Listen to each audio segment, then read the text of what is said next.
can't meet the first threshold between 25 and 29 for your building to follow local law 97, climate mobilization. I don't know why.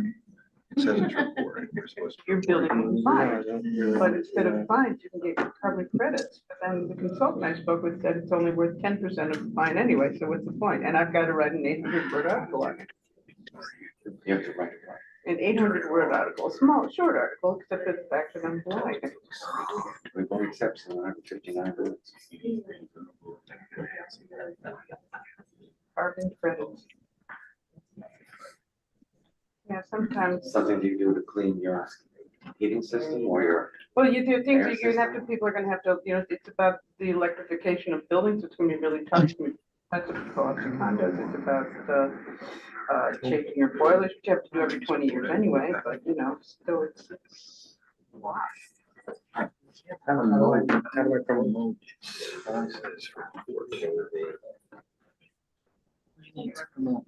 Elizabeth, Miranda, and Barbara. Are they here? I'll do that on my end. Don't worry about it. Don't worry about it. Just let them know I'm gonna promote something. I got it. Okay. So they're here, so we've got a quorum. They are virtual. It's fine. What's there? They got the waiver. Yeah, they got got permission to join though. Oh, she's taking care of it. Yeah, she's gonna do that. Okay, so we can get started. We will, as soon as they get on screen, we will get This is started. exciting. Calm yourself. I don't know. We're playing for I'm a second. telling you, if you spent the day writing the carbon credits, this is actually exciting. This is for, no, this is for number 8. Oh, okay, well, Only here Why it did she is. say it was first on the agenda? Is it the first one? Yes. Oh, that's. Are we doing cannabis first? and No. everything? No? No, because the other ones will go quick. Okay, good. I could use Are we ready? it. Yeah. Okay. Welcome everybody to the joint BCI Transportation Committee meeting of Committee Board 7, Wednesday, February 12th. My name is Joshua Cohen, co-chair. And Will here. Hi, everyone. We're gonna take the agenda in order, except for the fact that we're gonna be skipping number 2 for now because that person is not here. So with that being said, I'd like to take a vote for an adoption of the agenda. All in favor? All in favor. Aye. 1, 2. Barbara, yep, got you. Miranda, yep, thank you. Elizabeth did not. We're waiting for Elizabeth to get the phone, okay. I raised my hand, but I'll go on video in a second. Yeah. Thank you. Okay, so the first application that we have for a new application for a temporary retail permit is 248 West 60th Street. Do we have somebody here from there? Yes. That is correct. And Mike Decker. Great. Can you, Michael Jones, I'm the representing Studio Maestro. I'd like to give a good evening to all committee members. I'm representing Maestro Inc., located at 248 West 60th Street, New York, New York.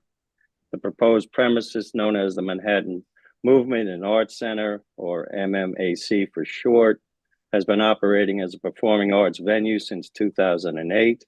MMAC has long dedicated its space to dance and performing arts, offering a variety of classes, performances, and events. Today, they are seeking a full liquor license to enhance their theater performances by offering drinks to patrons during performances only. And I'm joined today with Ann Landecker, who is the business manager of the applicant. To provide a brief overview, the proposed type of entertainment will primarily feature live music during theater performances, including orchestra and band performances. The types of performance will include, but not limited to, theater productions, musicals, plays, and operas. The venue is equipped with standard soundproofing, and would like to note that the theater is located in the basement level with no residential units directly above the proposed premises. But I would like to request following corrections submitted to the questionnaire packet. First is the proposed hours of operation, originally listed 12 p.m. to 12 a.m. Wednesday through Sunday for theater performances. We respectfully request that these hours be revised 12 p.m. to 12 a.m. daily to allow the applicant to have shows on Monday and Tuesday if they decide to do so. And also a 30-day notice listed the floors as the ground floor and the basement as the proposed premises, but to be clarified, it's only the basement now, which has its own entrance at street level. So with those two changes, we'd be happy to address any questions or concern you or the public may have. And thank you for your time and consideration. Thank you. Any questions from the committee? Anybody from the public have anything to say? Questions? No? No? So we take a vote? Just give it 1 second. Oh, second. All in favor? Committee, 1, 2, 3, 4, 5, 6, 7. Opposed? Abstain, another vote for cause. Non-committee members? 2. Okay, we're all set. Thank you very much. Just, does that mean we passed? Yes. You approved, we're approved? Unanimous. Approved, Time to go celebrate. Oh, that's even better. Okay. Thank you so much, Committee Board 7. Look forward to seeing you in the you. future. Thank you. Have a nice night. Next up is 63 Central Park West. Anybody here from there? Going once, twice. Okay, Maybe they'll be here a little later. 2210 Broadway. Larry Fox. I'm here, Rob Garber's here. Rob, how are I you? hope you can hear me. Okay. Good. So I'm an attorney and I represent the applicant for a full liquor license. It's been open and in business for a while. And Rob Garber realized that for the business model and to stay in business, he'll need to have the ability to sell alcoholic beverages, which is why we're making the application now for both a permanent and a temporary, as you can see. The business is not going to be noisy. It's going to have background recorded music. It has a small food counter bar with 8 seats. There will be only 36 people inside at seats. It's a full restaurant. There will be no dancing. Excuse me, you never know, right? No dancing, and there'll be a full kitchen, full menu. It's basically a restaurant that needs alcohol. That's really what it is. Great. Robert, anything to add? I'm trying my best. It's a great location. Just need some extra volume and figure alcohol's the way to go. Hoping it's the way to go. Yeah. Any questions from the committee? No, I think it's a great idea. Be happy to. Anybody from the public? No? Call the question? Second. All in favor?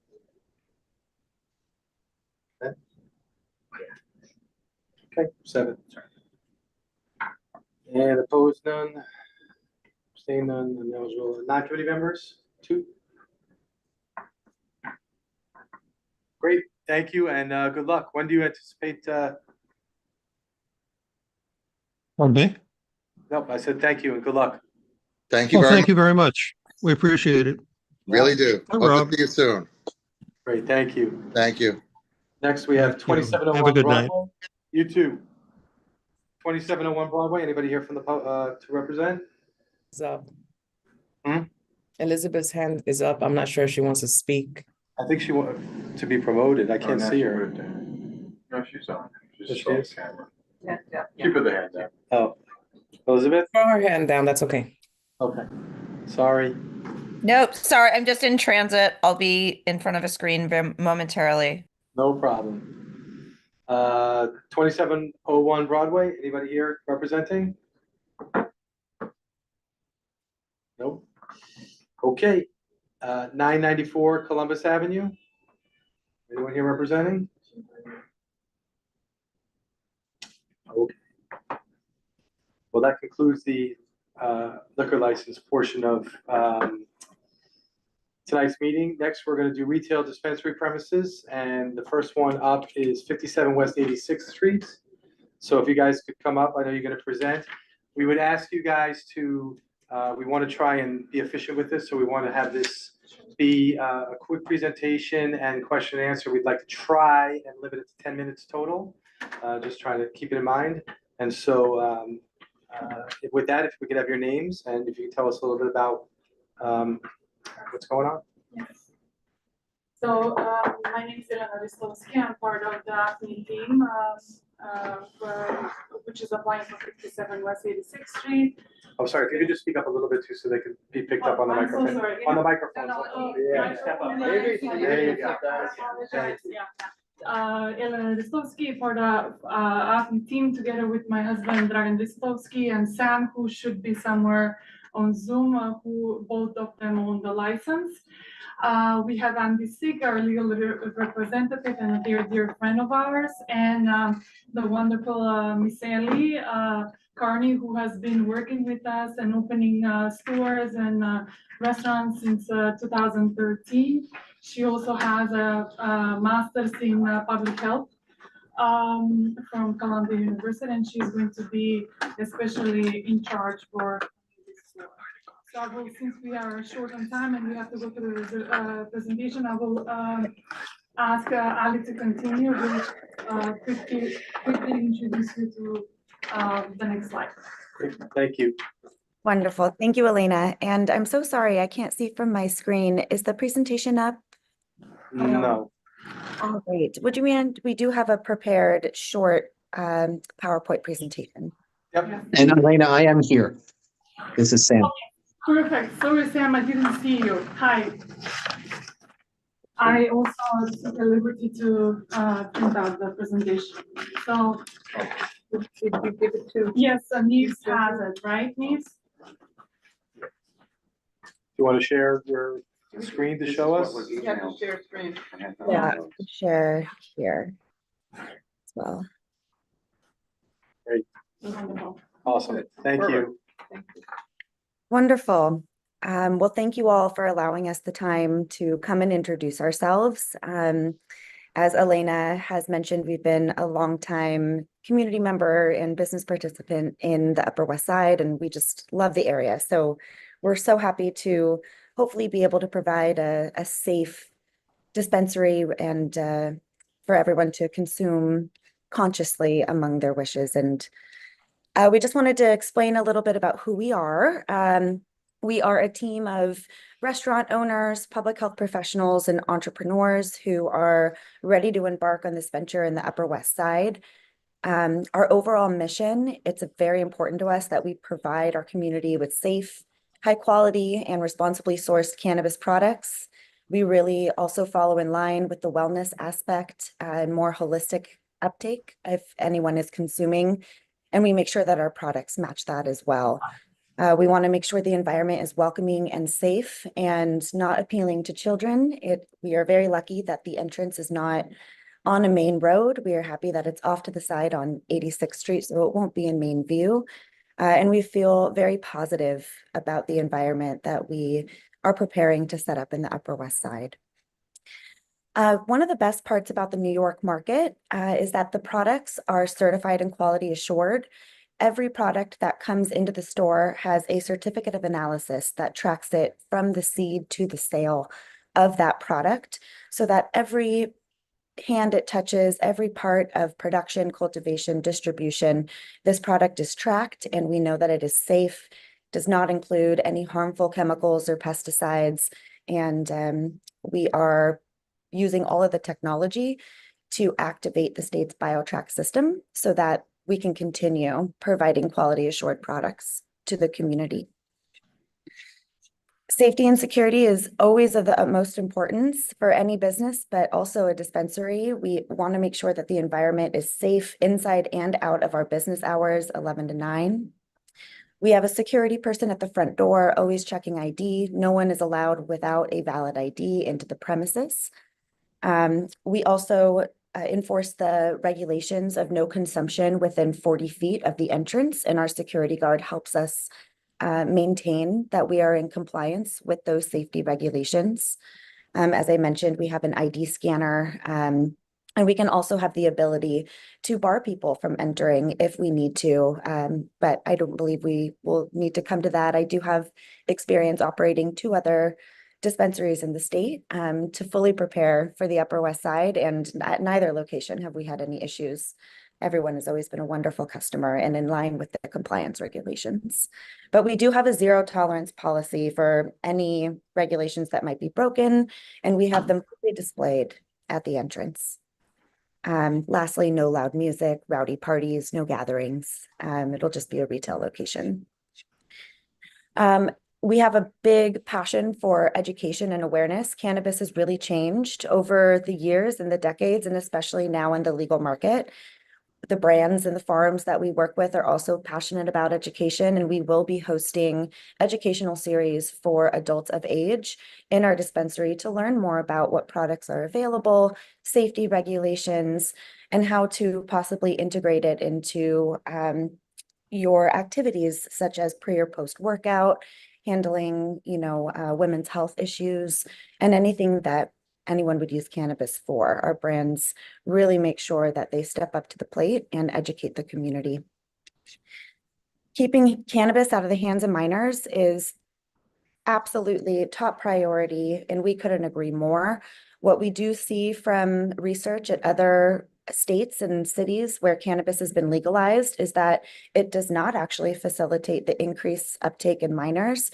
Actually, what we're seeing is quite the opposite in many aspects. There's more enforcement around legal dispensaries, making sure that we also have an effort in shutting down the illegal smoke shops where we do know that minor sales are still going on. So we're happy to contribute to that effort and make sure that this product remains for those it's supposed to be for, which are 21 and over adults. And now I'm just going to shoot it back over to Elena. She has a lot more to say after owning businesses in the community for well over a decade and becoming an integral member here in this community. Elena, if you will. Upper West Side is my home. It's been 10 years, even more so. We are very blessed to be able to live, work, and create here, and we're very thankful for people like you who are always so welcoming to any kind of businesses. And truth to be told, you're the reason why every business here is prospering. So we are also lucky because we own and we operate several restaurants. Through our work with several nonprofits, we discovered a charity, like a philanthropical part of our work. So we are able to connect with local nonprofits who really do need the support. For example, St. John the Divine, we are 100% devoted to St. John the Divine through Marlowe Bistro. Every single dollar, meal, anything that we can do to support them, we are always doing it. For this purpose, we contacted Gail Brewer. We went there and introduced ourselves. She loved the fact that a legal cannabis store is opening nearby. And together with Shula, we're going to work together to establish a proper relationship, how we can help organizations and nonprofits within our community when they need the support. She said hi, especially to the three of you. I didn't know that she knows this so long ago. Yeah, we were in our 20s together. Yes. You're still in your 20s, right? Yeah, those were 5 years. But it was very weird to mention the three of you. So we introduced ourselves. Mainly we focus on the local businesses. As the local business owners, we know the struggles. It is extremely difficult. We're very lucky that through this type of business, we can be able to say yes more versus no when you have to support. And that support has to stay exclusively for Upper West Side. Thank you. Wait for Sofia to go to stop. Yeah, we probably relation, probably cousin, right? Yeah, all cousins and relatives. There's connection. There's such great business operators, restaurateurs in this neighborhood. When they first came here, remember that we got letters from you, from your former patrons from the West Village, who came up to go to. I mean, I think anything you do is always community-based. It's always fabulous, and you've got my vote. I think it's great.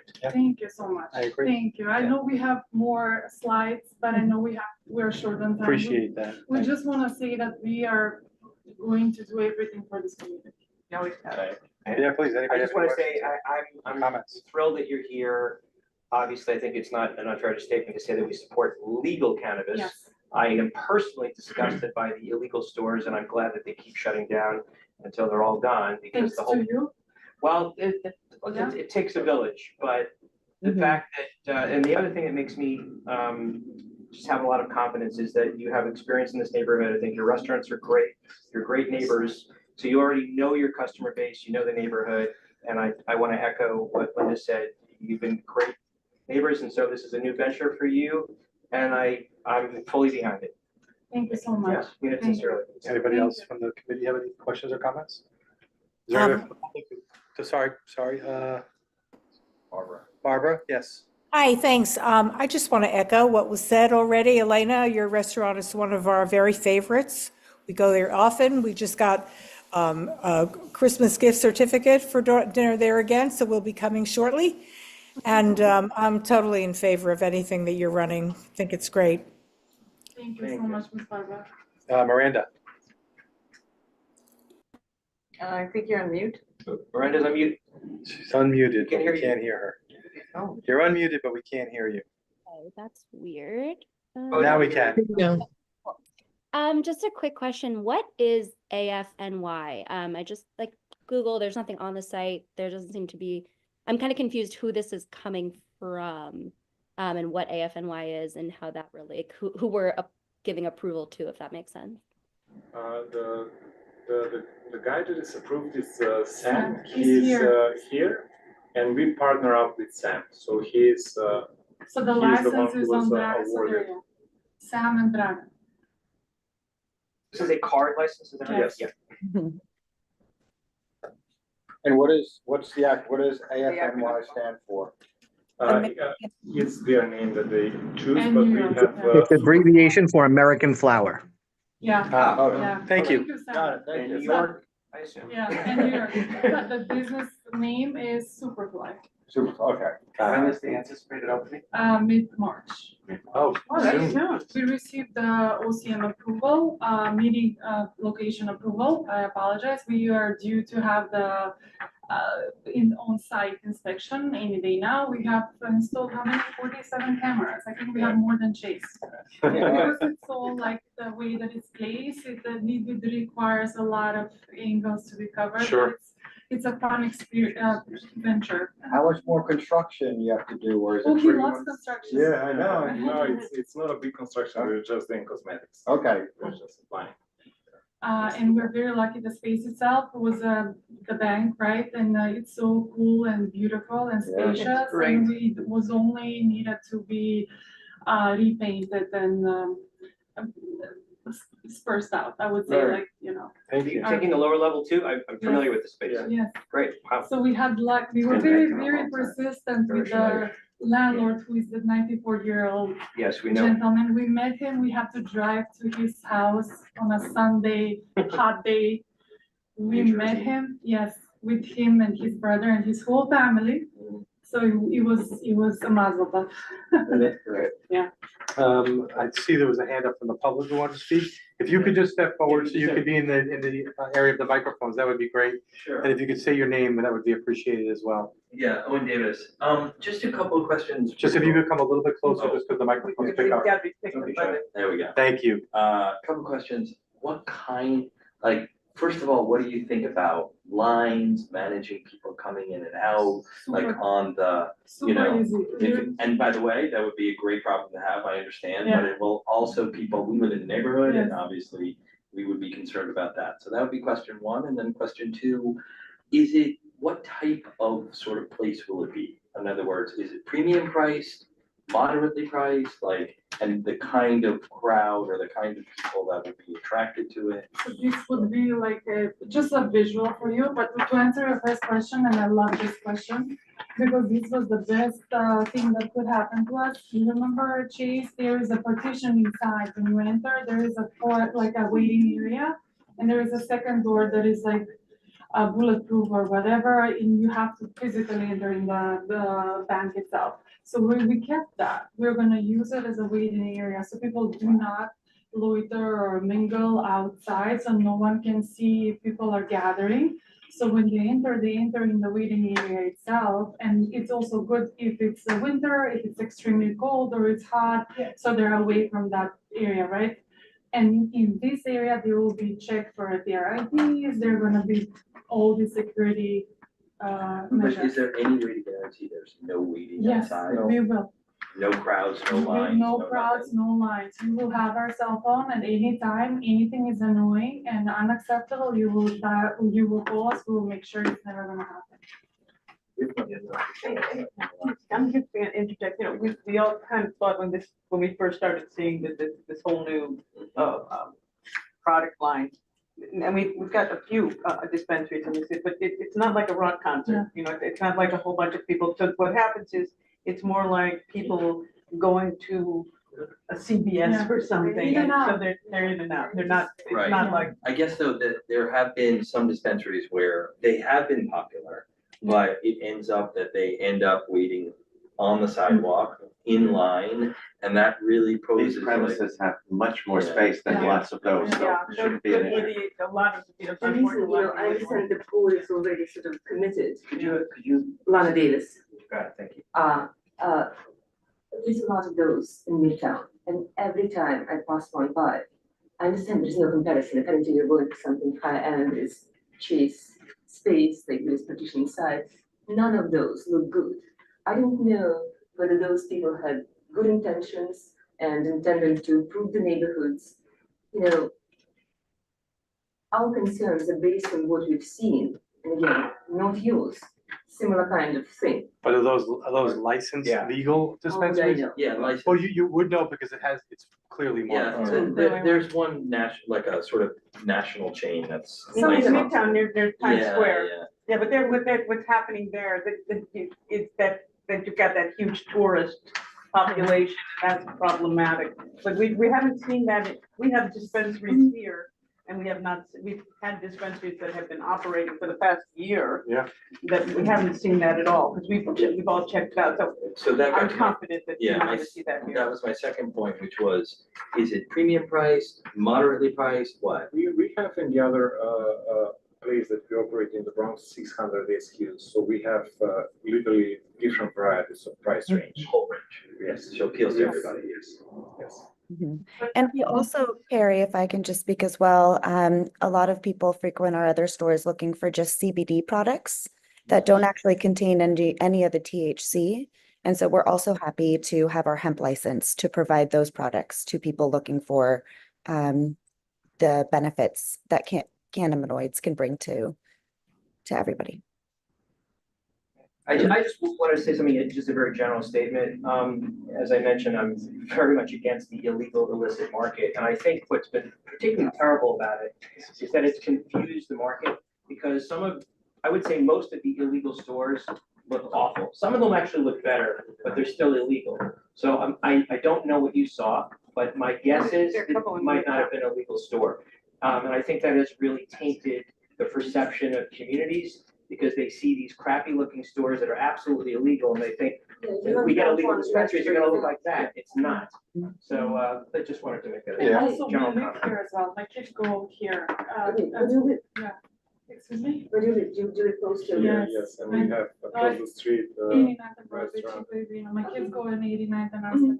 We're extremely committed and intertwined with this community, and I call it home, because it is truly a home, and I really mean it when I say, you will have our cell phone number. At any point you feel that something is not okay, it's a conversation. Really, Yeah. we are here for 13 years. The And reason they ask me questions is because we don't know the Yeah, answers. absolutely. Yeah, of course. That's why we're here. Thank you. Thank you. Want to call the question? Anybody else have any questions or comments from the public? Okay, Call the question? second. All in favor? 1, 2, so 7. And opposed? Are we gonna Here, what? You got me, right? Yeah. You were, sorry. Opposed? Abstain, ineligible to vote, no. Non-committee members, 2. Opposed, none. Abstain, none, ineligible, none. Your approved full board is on March 4th. Congratulations. Thank you. Good luck. Thank you. Thank you. Thank you. Thank you guys very much. Thank you. Okay. Next up is 2610 Broadway. So, good evening. Hello. What's your name? Daronne Hudson? Ron, nice to meet you. Again, we're gonna try and keep it to the same kind of time period if we can. Absolutely, absolutely. Elena is hard to follow. So I'm trying my best, right? Daronne Hudson, Divine Kinnektion, LLC, DBA, we're gonna be doing a business as, at 2610 as the Sanctuary Garden. I have, Wasim, Al-Sidi with me. He's my partner. He's a business owner in New York City also. We plan to open up a luxury, cannabis luxury boutique style at 2610. The space is very small. Should I load up this presentation real quick? Yep, Or you can. how do I share? You just share in the bottom. It says share screen.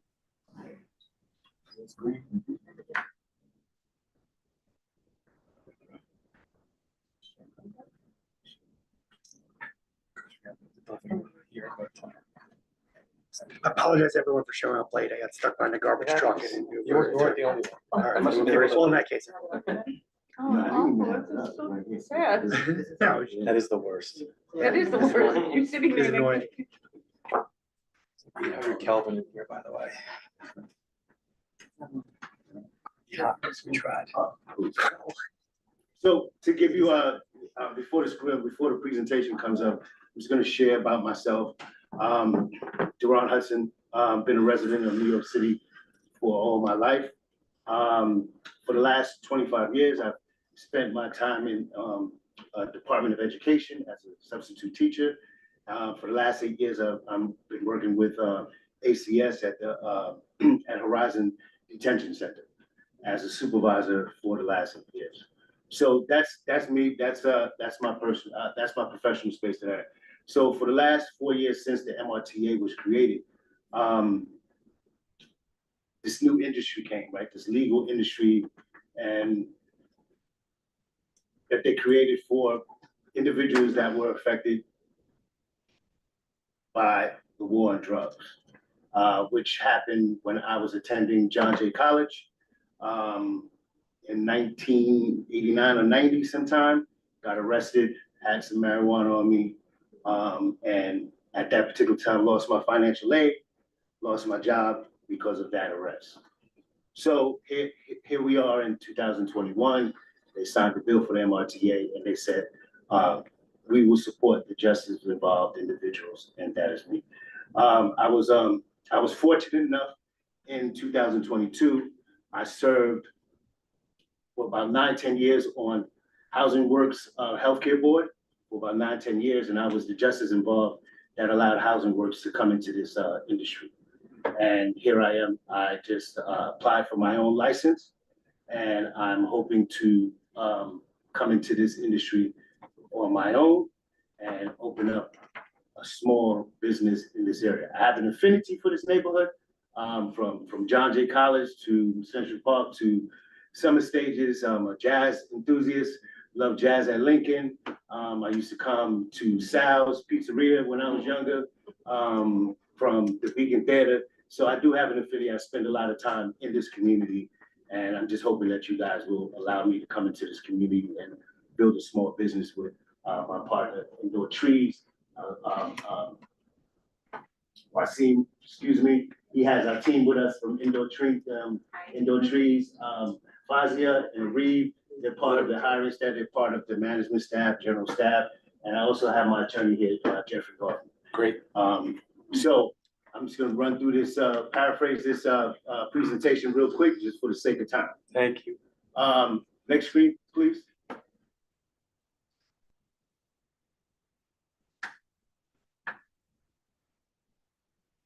So the location that we had at 2610 is over 1,000 feet from a licensed dispensary. It's over 500 feet from a school. It's over 200 feet from a religious organization. It meets the regulations and the compliance that OCM has stated. We understand that there's several religious organizations around the corner and schools around the corner, but we will be very mindful of that.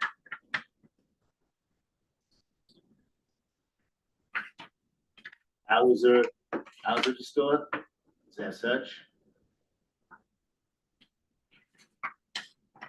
It's adjustable. We will adjust it to see what we have there. So our values, we are committed to providing a welcoming environment where individuals can get high quality cannabis products. We will be fostering education and wellness and community engagement. We will be engaging the community very well. We want to build relationships with people in the neighborhood. Absolutely. Next screen, please. Excuse me, I'm a little nervous. So like I said, That's Elena's, okay. Don't be nervous. Doing great. So, you know, our mission statement, your mission statement is your mission statement. That's what you stand for, right? So that's what we're gonna be doing as we're hiring our bud tenders and the general managers. We want them to believe in our mission statement. We want them to speak into that, right? So that goes along with the training program that we're building out. Fazia is speaking to that. We take education very seriously. With my experience working at Indoor Trees, one of the things that we found is that education is at the forefront of how we communicate cannabis effectively to people, to the community. One of the issues that we've seen, and as someone was speaking about this earlier, is, you know, we've seen the illegal shops. You walk in, you're like, I want to get high. What am I getting? What we want to do is we want to make sure that people understand that there's so much more than just getting high, right? Something someone was saying earlier about cannabinoids. Cannabinoids are so important. They dictate exactly how we're going to experience this high, or whether or not we're going to be relaxed, whether or not we're going to be sleeping. And that's something that we want to bring to the neighborhood as well, is understanding that cannabis is a way into wellness. So that's kind of what we're focused on. So when we're mentioning hiring here, one of the things that we want to highlight is really how we're hiring. The folks that we're bringing into this industry and how we're going to educate them on what this really means, how we can connect with the community through cannabis and wellness. Thank you for Can I ask a that, question? Fazia. Yeah, please. So as you heard from the previous discussion, Yes. crowd control is important to the surrounding community. Absolutely. What will you be doing to make sure that's not an issue? As we go through the slides, we have security is first. Security is firsthand. As you heard in the beginning, I work in the detention center, so I'm high of security. So we're gonna build a relationship with the 24th precinct around the corner, and we're gonna hire some really high qualified security to manage. And there's no noise outside. Even though we're gonna have events like yoga and book signings and different things of that nature. You're not gonna have jazz playing? We might if the space allows us Little to. Herbie Hancock? Yeah, little Herbie Hancock, yes, that'll be nice, That'd be very right? nice. So, you know, security is first, right, with everything. So we will definitely manage the area. That the store, the location that the 2610, it's been vacant for a year and a half. We want to bring some life to that block. We want to bring some a different feeling to that area. You know, post-COVID, I see Broadway has changed. A lot of brick and mortars have closed down. So we want to bring some of that back. We want to bring some lively back. We want to bring community back, right? And that's very important to us. Next slide, please. Question real quick on the location. So that's right where the best buds, it's been like a million different. But Well, you won't be seeing them. no, once that's we what I was get in. gonna say, is like, we make sure, cause like they just, you know, it would be And I'm so on good. record for that, but you know. Yeah, no, I'm just saying, like, it'd be good to make sure that they get a commitment that like, they're not gonna keep reopening, cause when you're there, like, you know, And there's that- no that need goes- for them there. That goes hand in hand with the relationship that we really want to create with the precinct that's Yeah. here. Just because my experience right now with the location in Midtown that I work with, we have a very close relationship with Midtown South precinct. And it really does Yeah. play, when I say it's so important to reach out, They make sure we have, Midtown is a crazy place. You were mentioning it before. Midtown is insane. There are lots of these little small, you kind of walk in, that's all there is, you know what I mean? And so we make a call, we say, look, this is what's happening, because those are the shops that you'll see the crowds in front of. Those are the shops that you'll see people hanging outside of front, but they're very responsive. Where's your other shop? So we're located on 8th Avenue. We're Indoor Trees, 584 8th Avenue. What are the cross streets? Between 38th and 39th. Gotcha. Yeah. And if I may just follow up on closing down the illicit shops. Sorry. Just so people are here. Understood. Nobody knows more about cannabis than this guy. Just I mean, that gets your blood. if I may say, when it comes to closing down the illicit shops, there's no better way to do it than open a legal store. Right. It is OCM that controls actually with the sheriff's office where the enforcement actions happen. And you better believe they're most interested in having those enforcement actions in the vicinity of a legal store that is open. So this is something that I think CB7 really gets. A lot of the other CBs in the city are a little less clear that if you want to get rid of your illegal stores, legal stores is the best. No, I live right over there. I think Thank it'd be really good for the block and just, there's, like I said, there's other stores that have been sitting there So- vacant and that one, best one just like, been all over. So, with my relationships, in Brooklyn, I have so many different relationships in Brooklyn because I did some community work in Brooklyn. And, what we plan to do is identify the areas in this community that's needed help, right? We understand that there's a SRO next door, right? 2612 is a SRO. So, coming from my professional space as a case manager that worked at a homeless shelter for 4 years, I know that there's some needs next door. So we will identify those needs and we will come, that's part of our community impact plan. Great. Is to identify the needs of where we can help out at, where we can build community. We want to also have some seminars and workshops for the seniors, right? Because I take cannabis moderately because of my knee pain, right? I have no cartilage in my knee, so I have to, take a gummy every now and then. So that's just my personal thing, right?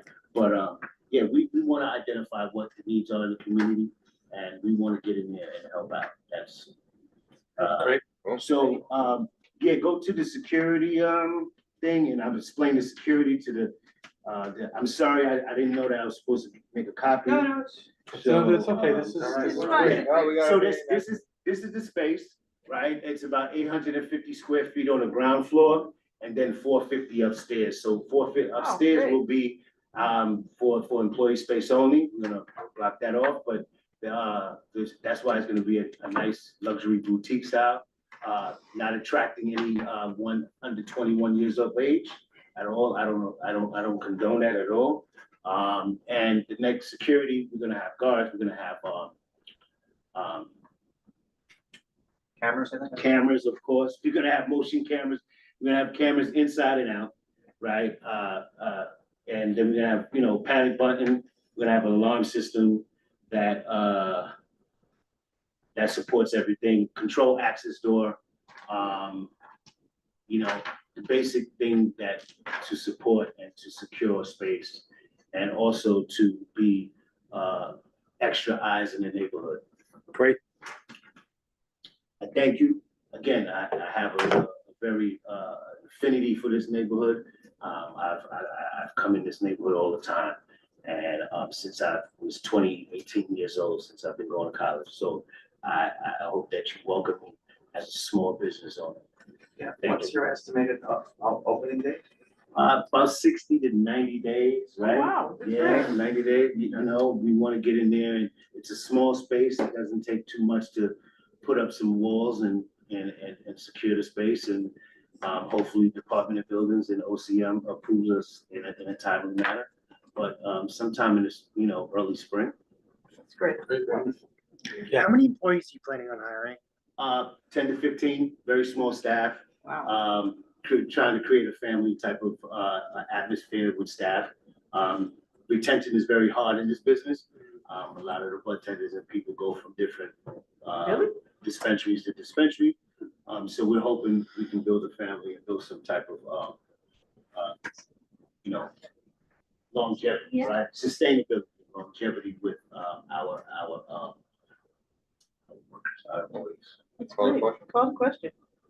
Second. Second. Like-minded. Who did? Who's that? Miranda. Yep. Okay.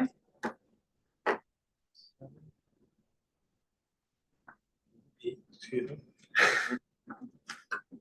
Non-committee members? Well, Elizabeth voted Yep. for committee then. Oh, it She's doesn't- great. It doesn't matter. So what is it, I- 7? I was gonna say it's before we voted, but I just love everything you've said, and You I and want you to know, BCI? we're here for you too. In terms of enforcement, Oh, we work with sorry. our Don't elected apologize. officials. So you mentioned the NYPD, but your attorney knows very well, it's the sheriff's department, you have a newly elected state assembly person in your area that I think we're all on the same page, so. We will definitely reach out in the near future about our progress. And, yes, thank you so much.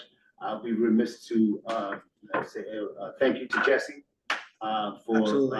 helping me out from the beginning of this process. Miranda had a question and Elizabeth? No? Oh, yeah, Hands there are up. is. Oh, sorry. Your Thank hands you, are up, We're guys. seeing back. See you in the Thank you for your neighborhood. time. Thank you, good luck. Thank you, good luck. Thank you, Okay. thank you. Amazing, thank you. We're gonna go back to, SLA. I apologize if they didn't hear they were called, so we're gonna call them now. 63 Central Park West. Hello, apologies, I didn't hear it call in the first time. That's okay, Thank you we're so all much here. for making time. No problem. I'll keep it quick. Good evening, and thank you to the community board for giving me the opportunity to speak. My name is Maria Bellis. I serve as Chief Financial Officer of the Public Theater, also known as New York Shakespeare Festival. Today, we're here for support for a liquor license application for the Delacorte Theater. Delacorte Theater, I hope, holds a special place in your heart as it does in mine, as home is free Shakespeare in the Park. And looking to reopen the venue this year after an incredibly extensive renovation to make the space a continued first-class experience for theater goers and more accessible for New Yorkers. We've been in operation since 1962. And in that time, over 5 million patrons have come to see productions of Shakespeare in the Park. We have announced our new show of Twelfth Night to be coming online in August with an incredible cast led by Peter Dinklage and Jessie Tyler Ferguson, Lupita Nyong'o. Just an incredible opportunity. Now, as we reopen the space, we're applying for a liquor license that's actually no different than the way we've been operating for the last 20 or so years in the community. We're applying for the liquor license in the name of the Public Theater to match 2 other licenses we have for our downtown venues at 425 Lafayette.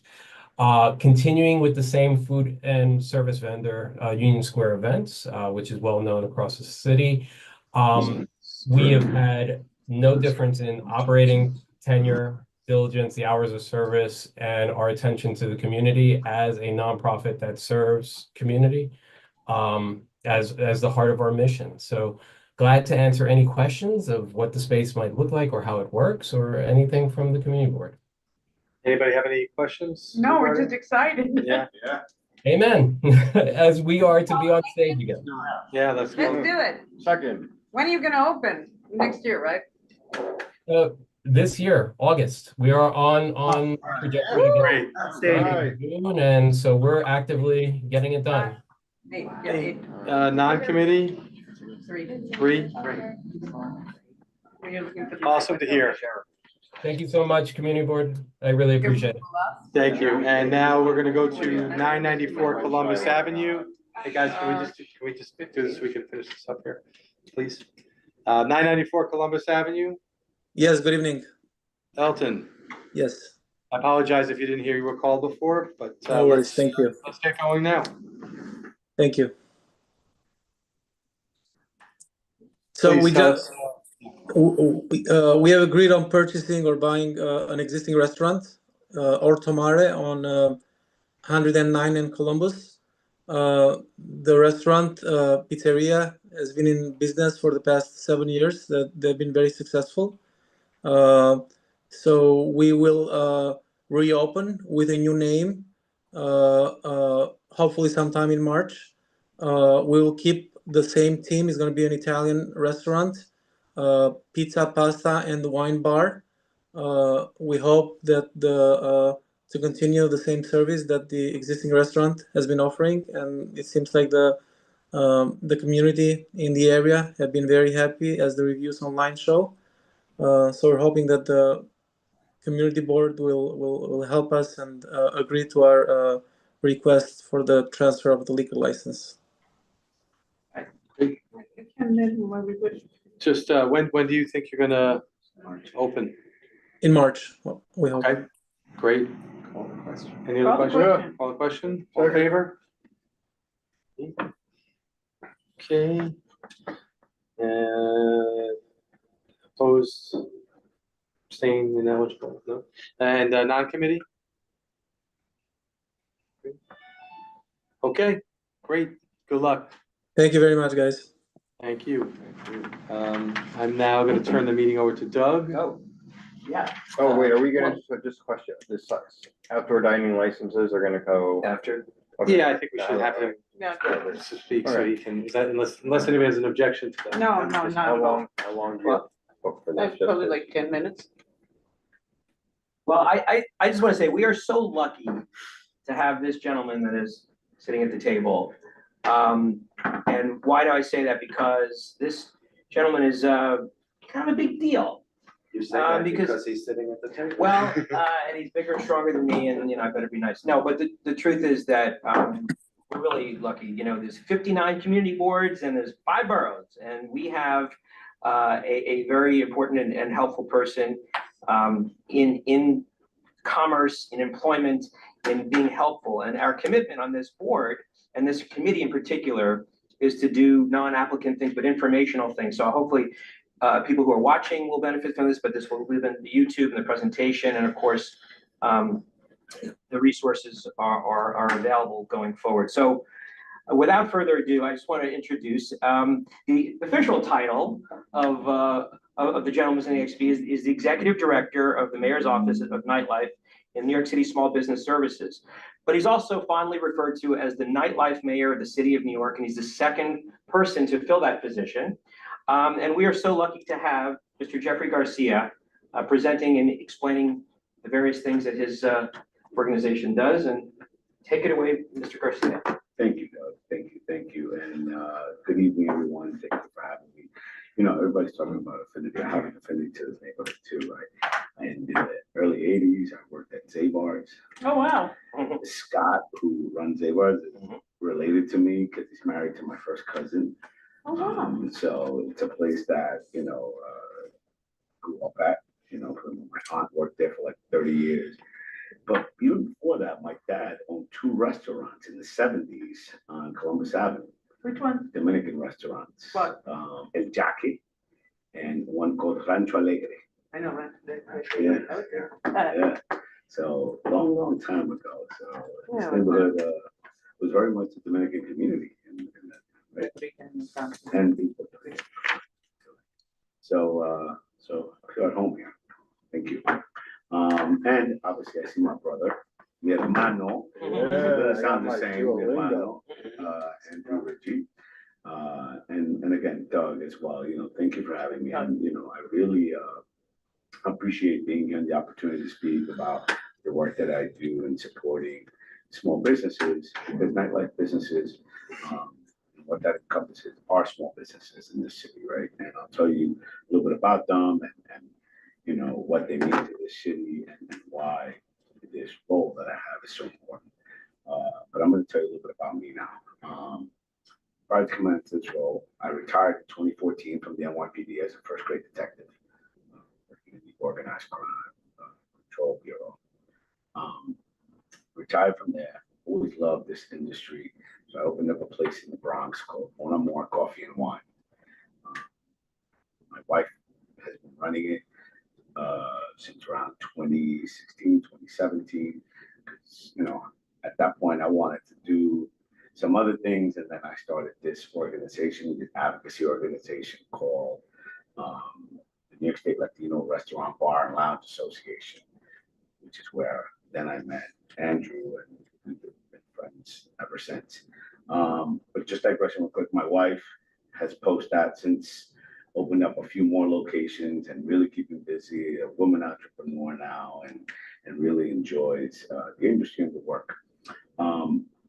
So obviously having the advocacy lane, having the stakeholder lane, and my knowledge in the NYPD made me uniquely prepared for this job, obviously, when I received it. Because of those lanes that I have, you know, I know what it's like to deal with these business from a law enforcement perspective. I know what it feels like when you talk to a business owner and you have to go to them and tell them about what an inspection is like, because I felt what that's like when, you know, Department of Health shows up to your business and what you feel. I still feel it when you even get pulled over by a cop, you know, how that feeling is. And I tell my family, lower your windows, turn on the lights. And then from the advocacy lane, really working with businesses at a much larger scale, working with Andrew and his organizations to really talk to businesses about, you know, what are the do's and don'ts, right? So I'm happy to be here. I really, really enjoy this work. I enjoy working with small businesses, and I enjoy bridging community and businesses together. That's a big part of it. Everywhere I speak to businesses, and even in a very negative sense, if it's something to deal with that business is dealing with, it's about what can we do to be better partners here, not just with the city, but with your community that you serve. So the office was created to support the nightlife industry. What does nightlife encompass? Restaurants, bars, clubs, performance venues, pretty much things that have on-premises liquor licenses and things like that, right? A lot of the things that come to here. So you guys are a very important role in this process and in the work that I do. Right? Now, why is nightlife so important? Why is the industry so important to New York City? These numbers. I mean, the number that I love the most out of here is the 300,000 jobs that it supports, you know, and what that encompasses, you know. So that means there's a good chance that we know somebody that works in the nightlife, that works at a bar, you know. So people raise their families off of this industry. And for many years, the industry wasn't given the respect from our city. And like they said in RoboCop 2, they have families, they always do. So, and what does it mean for, and what does it mean for our city, right? When you look at that number, $35.1 billion, that means there's a $700 million tax revenue that comes into our city. That goes directly to services, to our schools, to many things, right? So it's important that we cultivate it, that we keep it. I know New Yorkers have always been known as a city that never sleeps. I know people right away think, oh, that means noise and everything. People do want to sleep. You are right. Service. Absolutely. So over 25,000 establishments. And I was in Spain last year in a conference, and we look at visitors. 1 in every 3 tourists look at what nightlife is like in the city before going there. I'm sure it brings a lot of tourists here. It's very important for us. You know, an old stat we had, now it's probably much more, that nightlife venues have more annual attendees than all of our sporting stadiums, all of Broadway combined. I believe that. Yeah, it makes total sense. So you ever think about it that way, Yeah. but like, you know. Well, it's the amount of 25,000 businesses in the city. So I mean, you know, and Every people are night. constantly going out. Every night, Every 7 night, days a week. It's not just Correct. an event. Correct. Oh my God. People come to New York for this. And so, and what have we seen, right? Since Eric Adams took over, we've seen businesses come back. Over 6,000 new nightlife businesses have opened under his administration. Jobs have come back. So something that we're very proud of, right? It means the city's open for business. And that makes us feel good that people still believe in our city through everything we went through, COVID and everything like that. People believe in our city, and that's important because this is the greatest city in the world. Born and raised New Yorker. I love it. I grew up in Washington Heights. I love New York. I think we had the highest, in 2024, so I saw the highest tourism rate. I think. Not yet. No, not yet. Not Was yet. it- We're a little was it short. 2019 was. Yeah, was, 67 million. Thank you. Considering it's close to post-COVID, we're doing pretty damn well. Yeah. Yes, we are doing well. I think that next year, and especially once remember, there's a lot of things going on the next couple of years in New York, so we're gonna see a lot of tourism with the World Cup coming in. You know, so what is nightlife? These are our 4 pillars, right? Support business development and recovery, right? Still, business is still dealing with COVID era, debt, things like that, so still recovering from that. Promote safety, equity, and harm reduction. Right, and we'll explain to you a little bit about what that means. Improve quality of life. We understand that quality of life is a must, right? That people in our communities need to not just be safe, but feel safe, right? And elevate the nightlife culture because it's why people want to come to New York. So in late 2023, look who's there. Doug, I think you might be. That's why I watch No, on TV. you probably won't. So, what happened with Cure, right? Obviously, again, it's about supporting the nightlife industry. We understood that Giuliani era type tactics, and I remember I was a cop very early in, at that time, but also got to experience it, being in establishments where on a Friday night you could see cops raiding a place. Maybe some places deserved it. But there were other places that for very minor infractions would get these march operations done on the worst. And where were they primarily? In Black and brown neighborhoods, right? So again, communities disproportionately impacted, in many ways. So under this administration, we changed it to Cure. And what we focused on is a more education first approach. And when I say an education first approach, I know that sometimes I go to, that's what we do already. And other places say, oh, that's what we do. And I think that what this office does, and with someone like me, is bring someone in that has those 3 lanes that I have. And I can really talk to these people and make them understand because I've been in their shoes. I understand what can happen. I can tell them, listen, from a PD perspective, this is what's going to happen to you. If we don't change our ways, this is what we can do, right? And if you do that, then I think that we can then work with you here and make sure that With all the nightlife we have, you must be spending your entire life talking to people about those things. Absolutely, absolutely. Just slept for. No, but you know what's funny? I just got in from DC. I was in DC at a conference, and it snowed there. And DC, I don't know if you've been to DC if it snows. It's like Shuts down. it's They're not really used to it. like they don't handle snow the way we do here. So it delayed my drive-in, and I just got in. I went to college there, and you're right, it's not the same. What is March an acronym for? I'm sorry. I missed that. Multi-agency response to community hotspot. Okay. And basically what that means is, a place that has numerous issues, violence, things like that. And again, what Cure means, it doesn't mean that everything's just education. Enforcement can and will happen if you don't adhere to what agreements we have made, right? And they have happened since I've been there.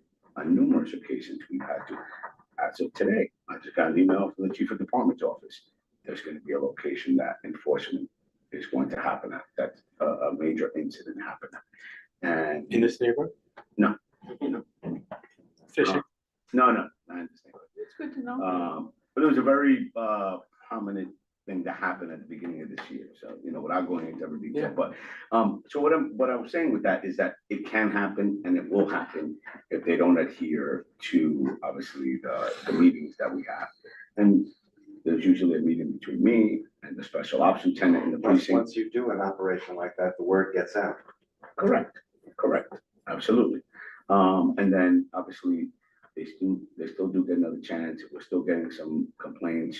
We bring them in, almost like bring them into the principal's office. And now you meet with the CO and the CO, listen, there's your last straw. Like we got to take care of this. Next step is enforcement.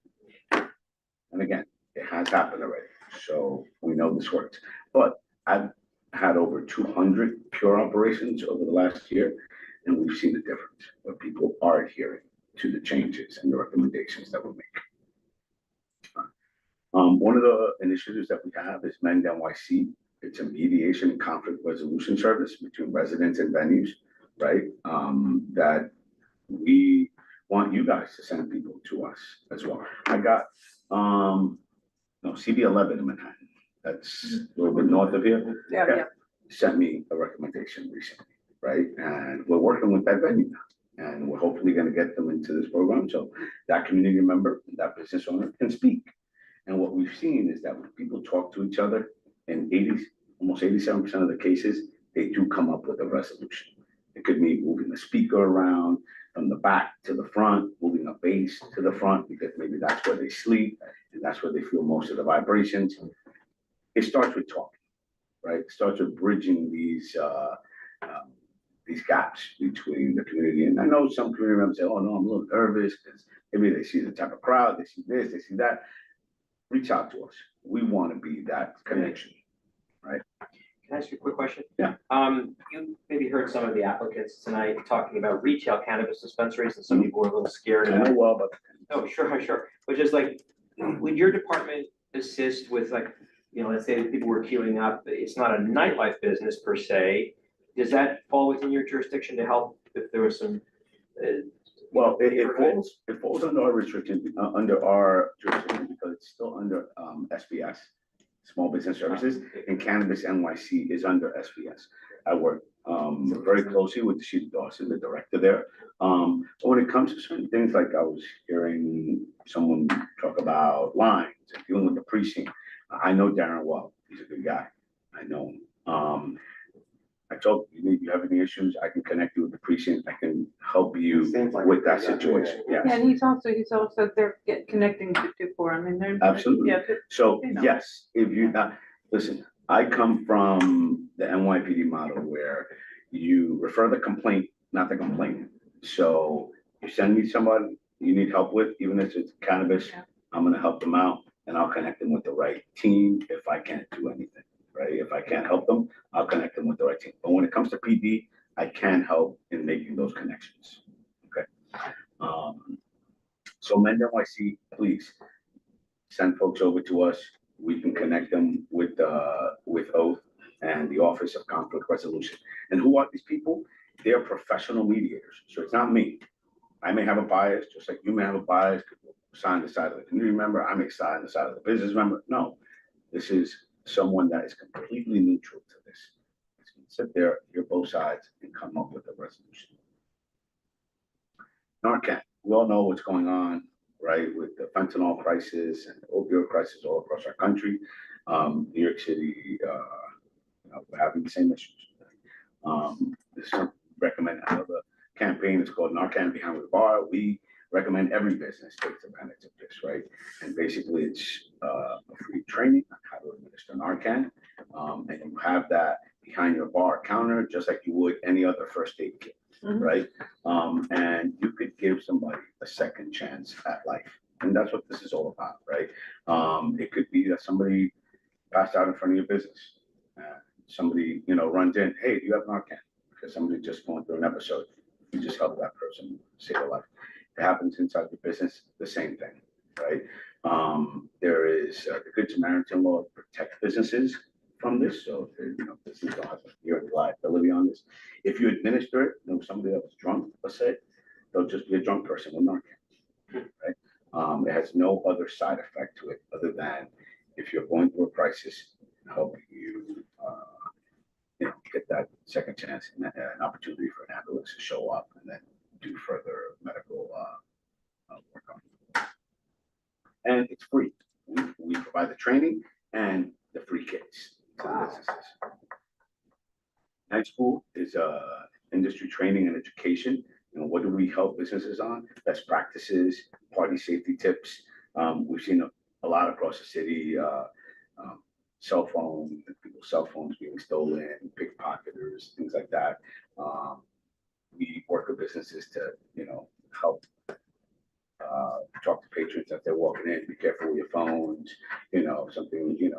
If you see anything, say something to us right away. Look at cameras. So it's all about best practice and how people can stay safe. Harm reduction, again, the Narcan, harassment and bystander training. We work with. Outsmart NYC, that they can come to your business, right, and do an on-site real-time inspection of your business and telling you about vulnerabilities that you have, like a corner that's dark, where somebody could get sexually assaulted, where an employee can get assaulted, and they'll help you in working on some of these harm reduction advice and training. Financial management, SBS, right, with our fund finders and resources, and active shooter preparedness, right? With bigger venues across the city, we got to worry about possibly an active shooter showing up there. We work with the Department of Homeland Security to help businesses.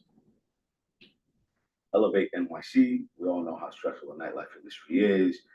Working in a bar, in a restaurant, long hours.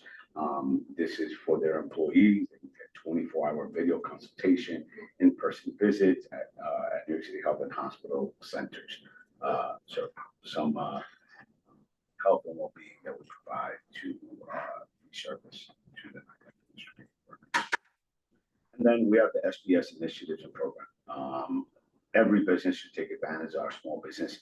Our best team, our small business advocates, best compliance advisors basically do on-site complimentary compliance, non-enforcement inspections. Like they'll come in, like if they were an inspector from the Department of Health, and go through your whole business and tell you, fix this, fix that. Because if they come, that could possibly give you enough points to drop your letter grade, right?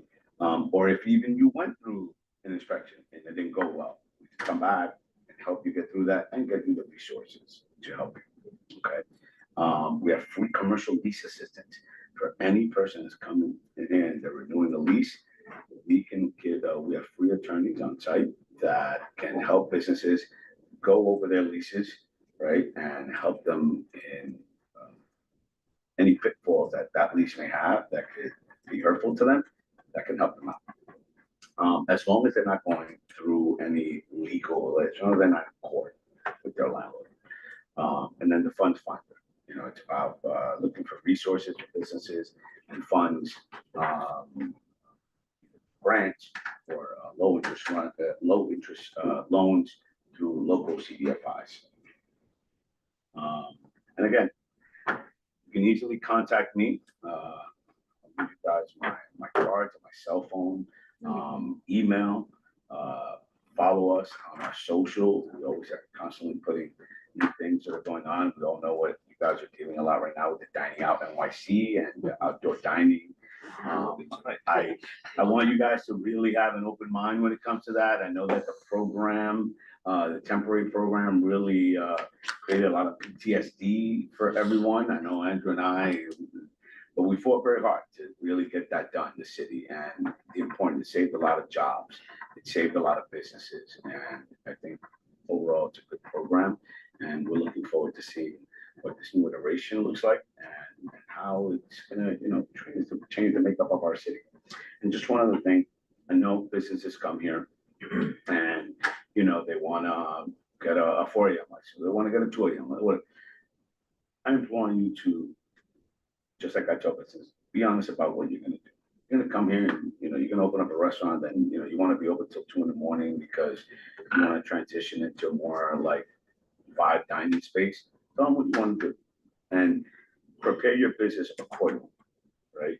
And then what I ask you guys to listen to them and see how we can make that work. And it won't affect people's quality of life. Well, maybe you should add soundproof. Maybe you should have put double pane windows, whatever the case may be. Because what I've seen throughout the city is when we really try and roll this back, we've created, especially in other areas of the city, we create a lot of illegal bars. We've seen auto body shops turn into bars and nightclubs. And you know what we can't do? Regulate those.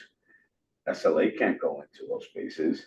The only people we have is PD, and we see how much PD is overloaded with work. So the spaces that are legals are the ones that we can regulate and that you can call me and we can work with. So use me, use my office.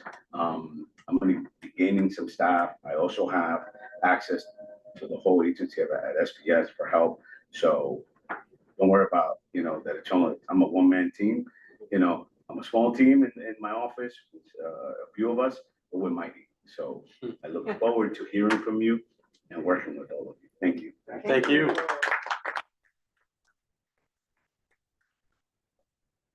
questions? I'm sorry. Yeah, I know I didn't ask you in between, but Yeah, absolutely. Any questions? Yeah. I have a question. My friend, we studied urban planning at Columbia, and he's been wanting to work at your office for a while. So I was just wondering if you're hiring. Actually, we were just hiring. I think the application process is closed now. We were just hiring. I worked very closely with the Pratt Institute, the City of Yes, and the urban planning team there. Yeah. So I know the space. I've learned the space well. So Yeah. but tell them to go on NYC Jobs, because I believe it's closed, but it may not be. But I'm actually in the process of interviewing the folks that did apply, that went through that first batch. Okay. But tell them to go on. Okay. Thank you. Oh, and then it's a wonderful, I know the name sounds like it's a lot of fun, but it's a lot of real work behind it, you know, working with businesses. That's a big deal, because if you're down here. Absolutely. Great, yeah. Andrew, I want you to have my card too, so you can put it in your house, put it on your refrigerator, right? I was in there, something, the mayor, you're. Pass you guys. Yes, please, thank you. Anybody that's online, any questions? I have one more question for you. Yeah. So you mentioned a very interesting service here, which are Thank you. sort of pre-inspections for different city agencies. So I was just wondering how often. And that's for any business. It's not just restaurants and bars, you know, it could be these folks that do that compliance advisory work, worked in FDNY, worked in DOB, worked in most of the agents. Like we pull these people from these agencies to work at SBS so they can perform these type of compliance inspections. So this is like a free preview, non-biased, no prejudice, to come in and say, hey, listen, that looks like it could be a fire department, violation. And boy, if I had a small business or a restaurant, I would so want to do that, because I think, and you know better than anyone, the fear that so many businesses have is, oh my God, inspector's gonna show up any minute. And sometimes they really don't know what they're vulnerable about. I mean, so my question is, do people take advantage of it? Do they use it a lot? When people know about it, they take advantage of it. I think it's getting the word out, right? It's a lot, thousands of businesses in the city, right? Over 200,000 businesses, 25,000 plus nightlife, restaurants, bars, clubs. It's about getting the word out, Is there a trust issue? They go, I don't know, it's someone from the city of New York, they might rat me out anyway, or, Listen, I mean, that's our job to do, but I haven't experienced that as of yet. I think that every time I've recommended it and tell people, and again, it's about the messenger and how we put that message out. And I think, anytime I put it out there in my team, it works. And when these folks go there, you realize what amazing public servants they are. Like that best team, like they really care about businesses, and they used to work on the enforcement side, so they know how that works. And now they feel so good about being able to help businesses avoid fines. The mayor came out today and we saved business over $50 million last year. I'm curious. I mean, that's huge. I'm curious. It would seem to me that the businesses that need this the most probably take advantage of it the least. Yeah, probably. Because and those are the businesses that run into problems because they're not up to, whether it's health department or fire department or buildings. Is there a way that your office is trying to get the word out to an establishment or establishments that maybe don't get that A letter grade or have something from the fire department when they come in?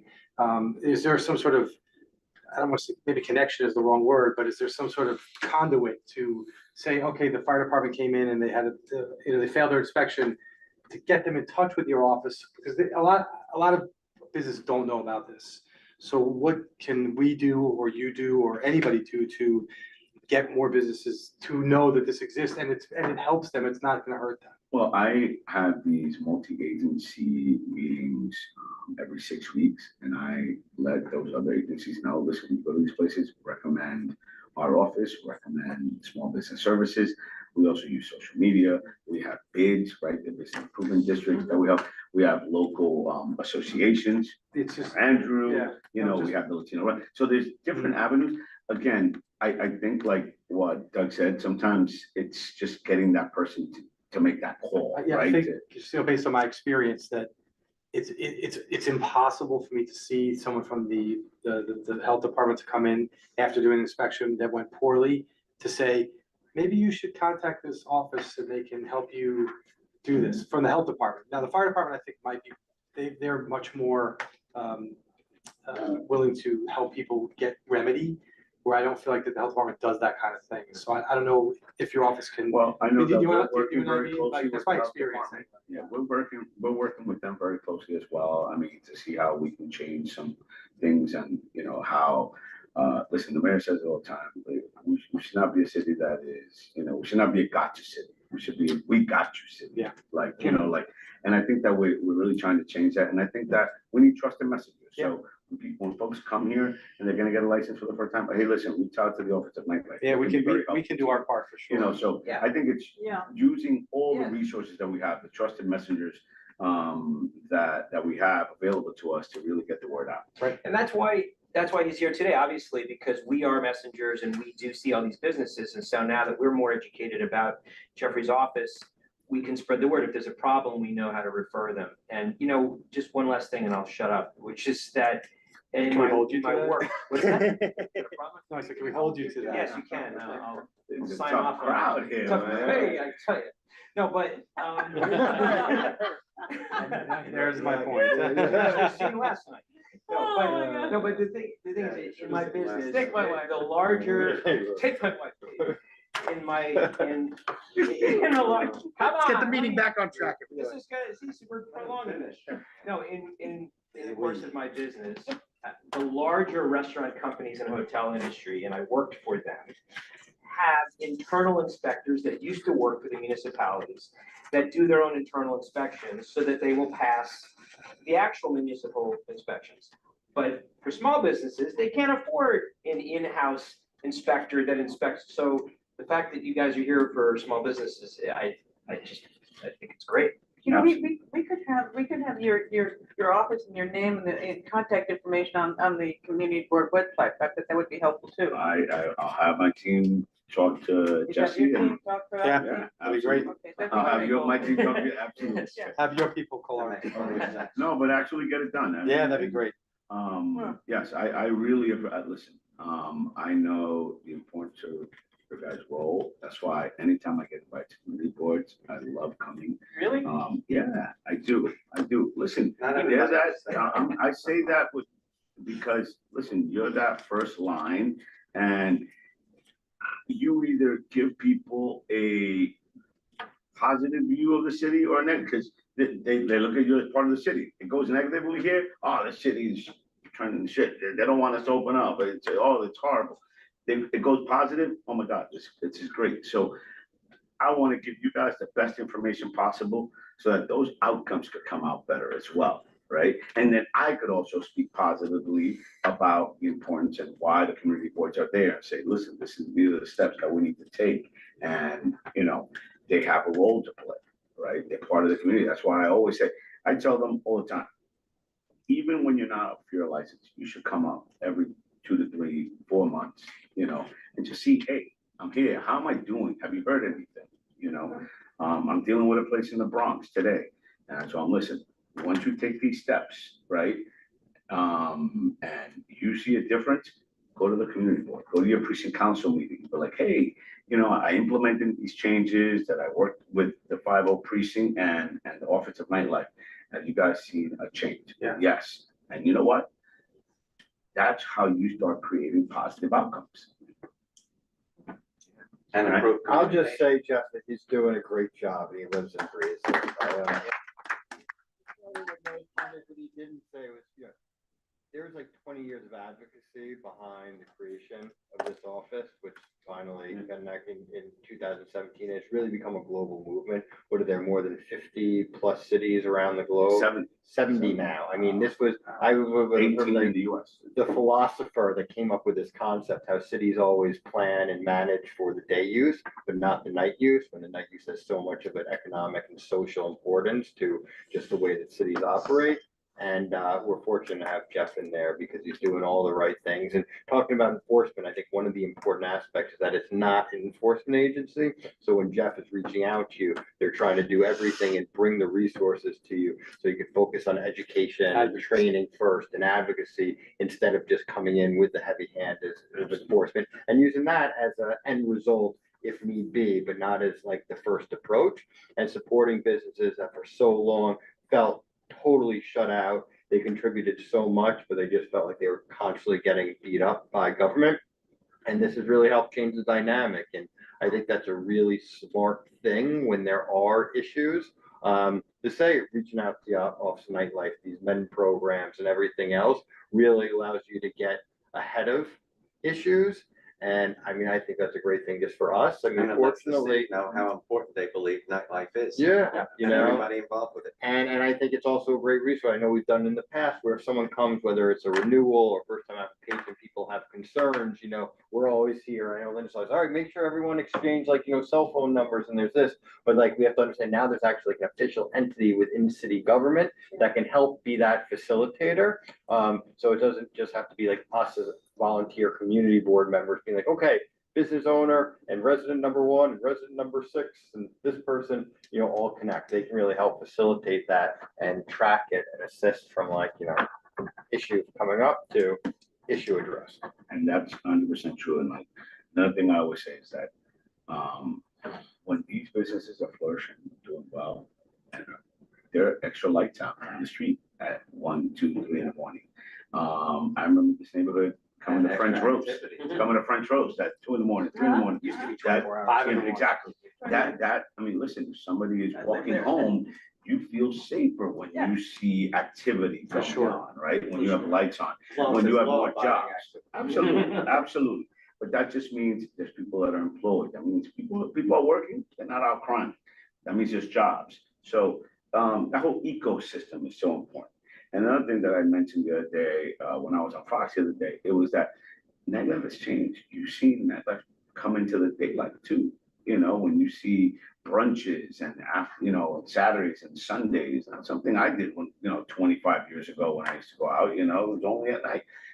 We've seen the industry transition in so many ways, right?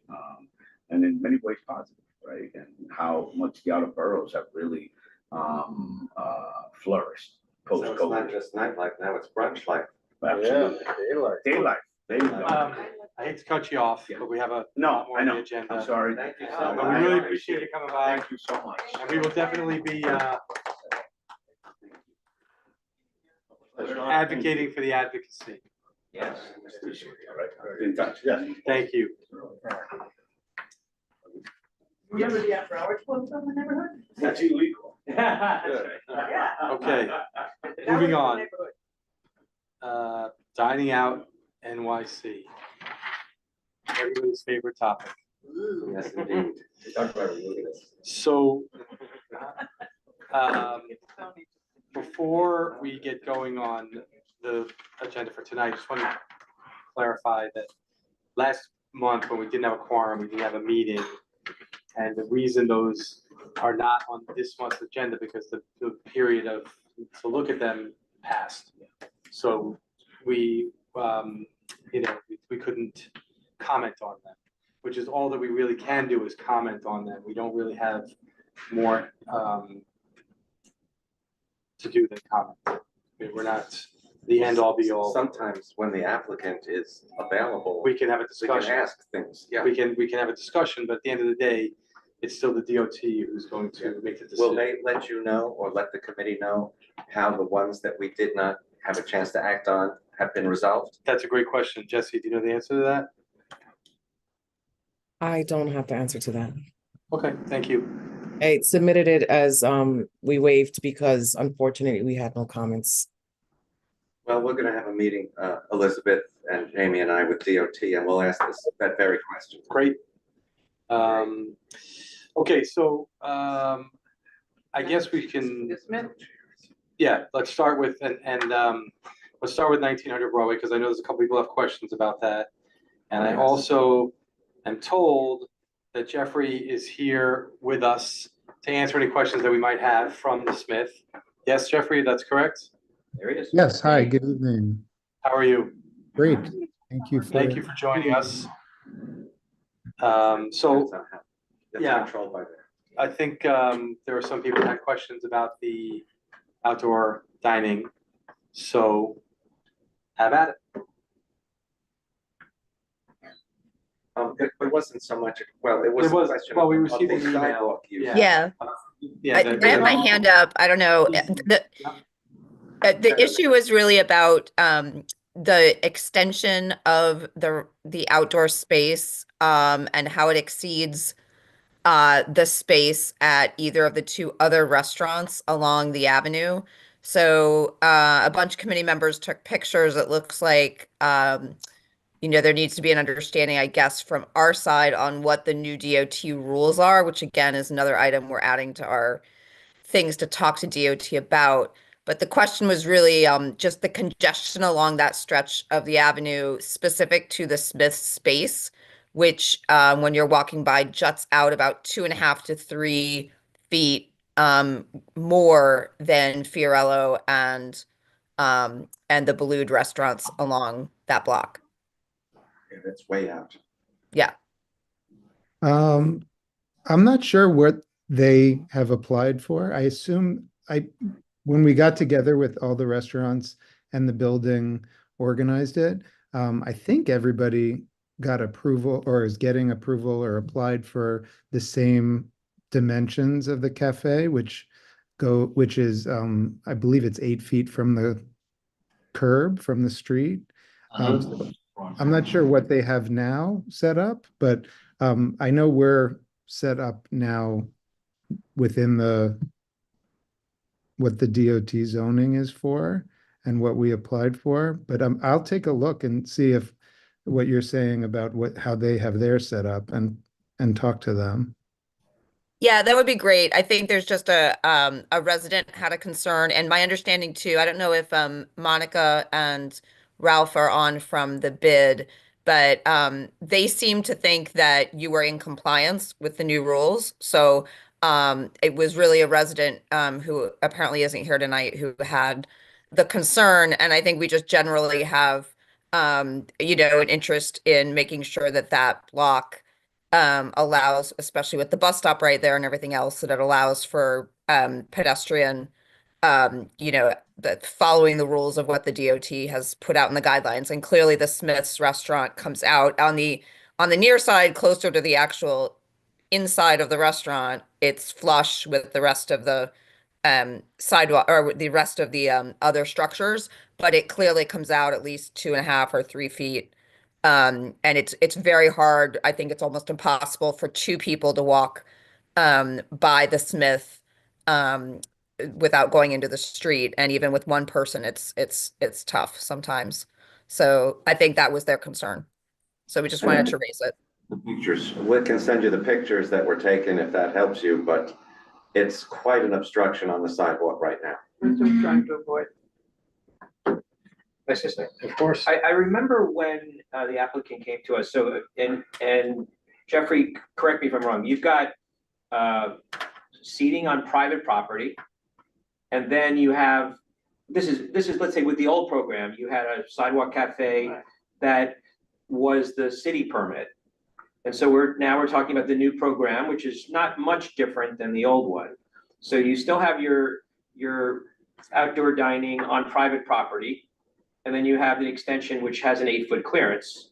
So if you have the 8-foot clearance on Broadway, I understand that's the rule. Yeah, I think I say this just off my memory because I haven't been down there since this came up, is that because the other ones don't come out as far, it appears that there's less room to walk because of when you go, I guess you'd be going south, you might be able to walk more across, and then it kind of narrows, but it's still within the 8 feet.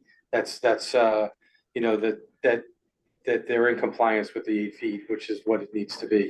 And the other, I don't know, the other restaurants, they may not have applied for the additional seating. I'm not sure. I don't remember. Well, I don't know if they have or they haven't, but if they have 10 feet or 12 feet, that's they can do that. Yeah. I mean, that part of the sidewalk is also exceptionally wide. But if No, 2 but this people is- can't pass, no, then this something's is- gotta be If it's wrong. 8 feet, if That's it's 8 8 feet feet, right there. That's 5 feet for one, and then that's another 3 feet there. So he's got the 8 feet, I but mean- it does look narrow, especially compared to the others. I think, but if it's 8 feet, it's hard, I again, think Ralph and Monica did say that. Monica said that Yeah. they measured. I can look at it right here. He's got 3 feet here, and then you've got the Yeah, 5 so, foot. if it is 8 feet, it's 8 feet. I don't know Yeah, and I don't know, they might, I don't know what their plans are in the future. I'm pretty sure that they applied for the same dimensions that we did, and they might change their setup in the spring, or I don't know what their plans are moving forward, but yeah, we're definitely, I mean, we've tried to be great neighbors, and I understand the concern, and we'll take a look at it and work with the other people in the building to make sure that we're completely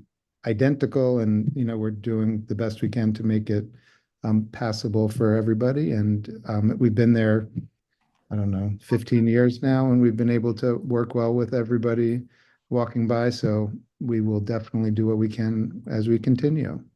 Thank you. Yeah, thanks. I think they were just, there was no knock on the restaurant. I think they like the restaurant. They just are, they take the bus, and it is high, as we all know, it's super highly trafficked there. Totally. And it just stand out relative to the other two structures. Thanks. Just stand up. Any other comments or questions? You want to call the question? Tess, I don't know if you had anything you wanted to Oh, wait, I've got Nicole. add, Painter. or something else? No. Wait, hold on. Nicole Painter just wrote, she said, I don't feel, it's not her bid, but she said it should have, that location should have 12 feet clear path. That section of Broadway is a quote unquote global corridor. Makes sense. Good to see. It's definitely not 12. It's actually carved out in the DOT guidelines. We're sure that we're compliant with all of I them. know, Monica, I could just, that has a special, I forget if it's like a special district, there's a special zoning or something there that the bid had worked on over time, so I'm pretty sure it's the 8-foot. There is something called the Lincoln Square Special District. Yes. I think because of that zoning, it's 8 feet or something. I think also they did it because there's like 12 feet underneath on the building, inside, which is public occupancy. It's public space. That's also part of the sidewalk. So I think that was the thinking why they did that. So you can walk on, right, so there's actually 2 paths. So if you walk on the opposite side, right, between the businesses and the cafes, there's like a 12-foot clearance. Right. Then you have the additional 8 feet on the other side. Right. Yep. Yeah, it's a corridor. Yeah, got it. a corridor. Yeah, that's how the Millstones built the building, so. Okay, any other questions or comments on? Oh, wait. Ralph Mamoli can't log in, but the arcade does permit 8 feet. Yeah. Okay, thank you, Ralph. Right, so he's with, for the record, that's with the Lincoln Square bid. Yes, he is. Okay, thanks, Jeffrey. Okay, thank you all. Thank you. Thank you. So I would like to try and make this as efficient as possible. Is there anybody who has, I mean, we can take them one at a time, but if there aren't comments on any or questions, I think we should move through this pretty quickly. Let's go through it quickly. Let's go I through mean, it. what used to happen is we used to have a diagram of each of these. and- Which everybody has access to online. We decided, I think it would be beforehand. Yeah, it's on. Yeah, on I mean, I didn't come in to find us to look it Yeah. up. I have to admit today, I didn't. I didn't either, I wasn't. didn't- Well, that's, I was writing my department credits. I think, I don't know what order I want to take this in. But if any, If you do it, it's the right. Do we have? well, that's fair. Does anybody have any comments on any of them that they'd like to talk about? I guess that's the first thing I'd like to You want to call Jeremy? And These are paid for March Yeah. through November, is that correct? Well, Yeah. I think we're talking Sidewalk Cafe versus Roadway. Well, they're both. Talking Yeah, about you can do Broadway. both. Yeah. Yeah. Why don't we do the Sidewalk Cafe? Well, can I Yeah. ask a question? So one, perhaps, I don't know if anyone has any specific questions about any of the applications, but maybe we just see if there's any comments from the public, so we Good get. idea. I had one. I had a Yeah, question. Barbara. Sure, Barbara. In general, can a roadside Roadway Cafe be longer than the restaurant itself? No, No. not anymore. Okay, so then I have a couple of comments. Sure. Some of them. Yeah.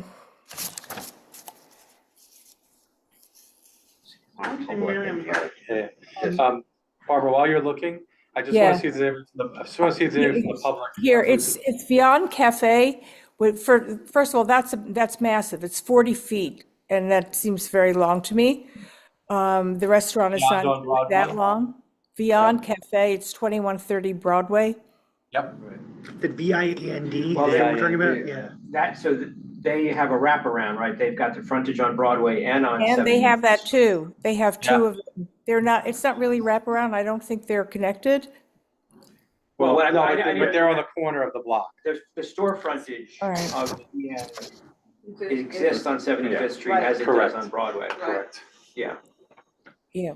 Other than the fact that a couple of the places, as of yesterday anyway, did not show any of their tables and chairs, I have no comments on anything else. Okay.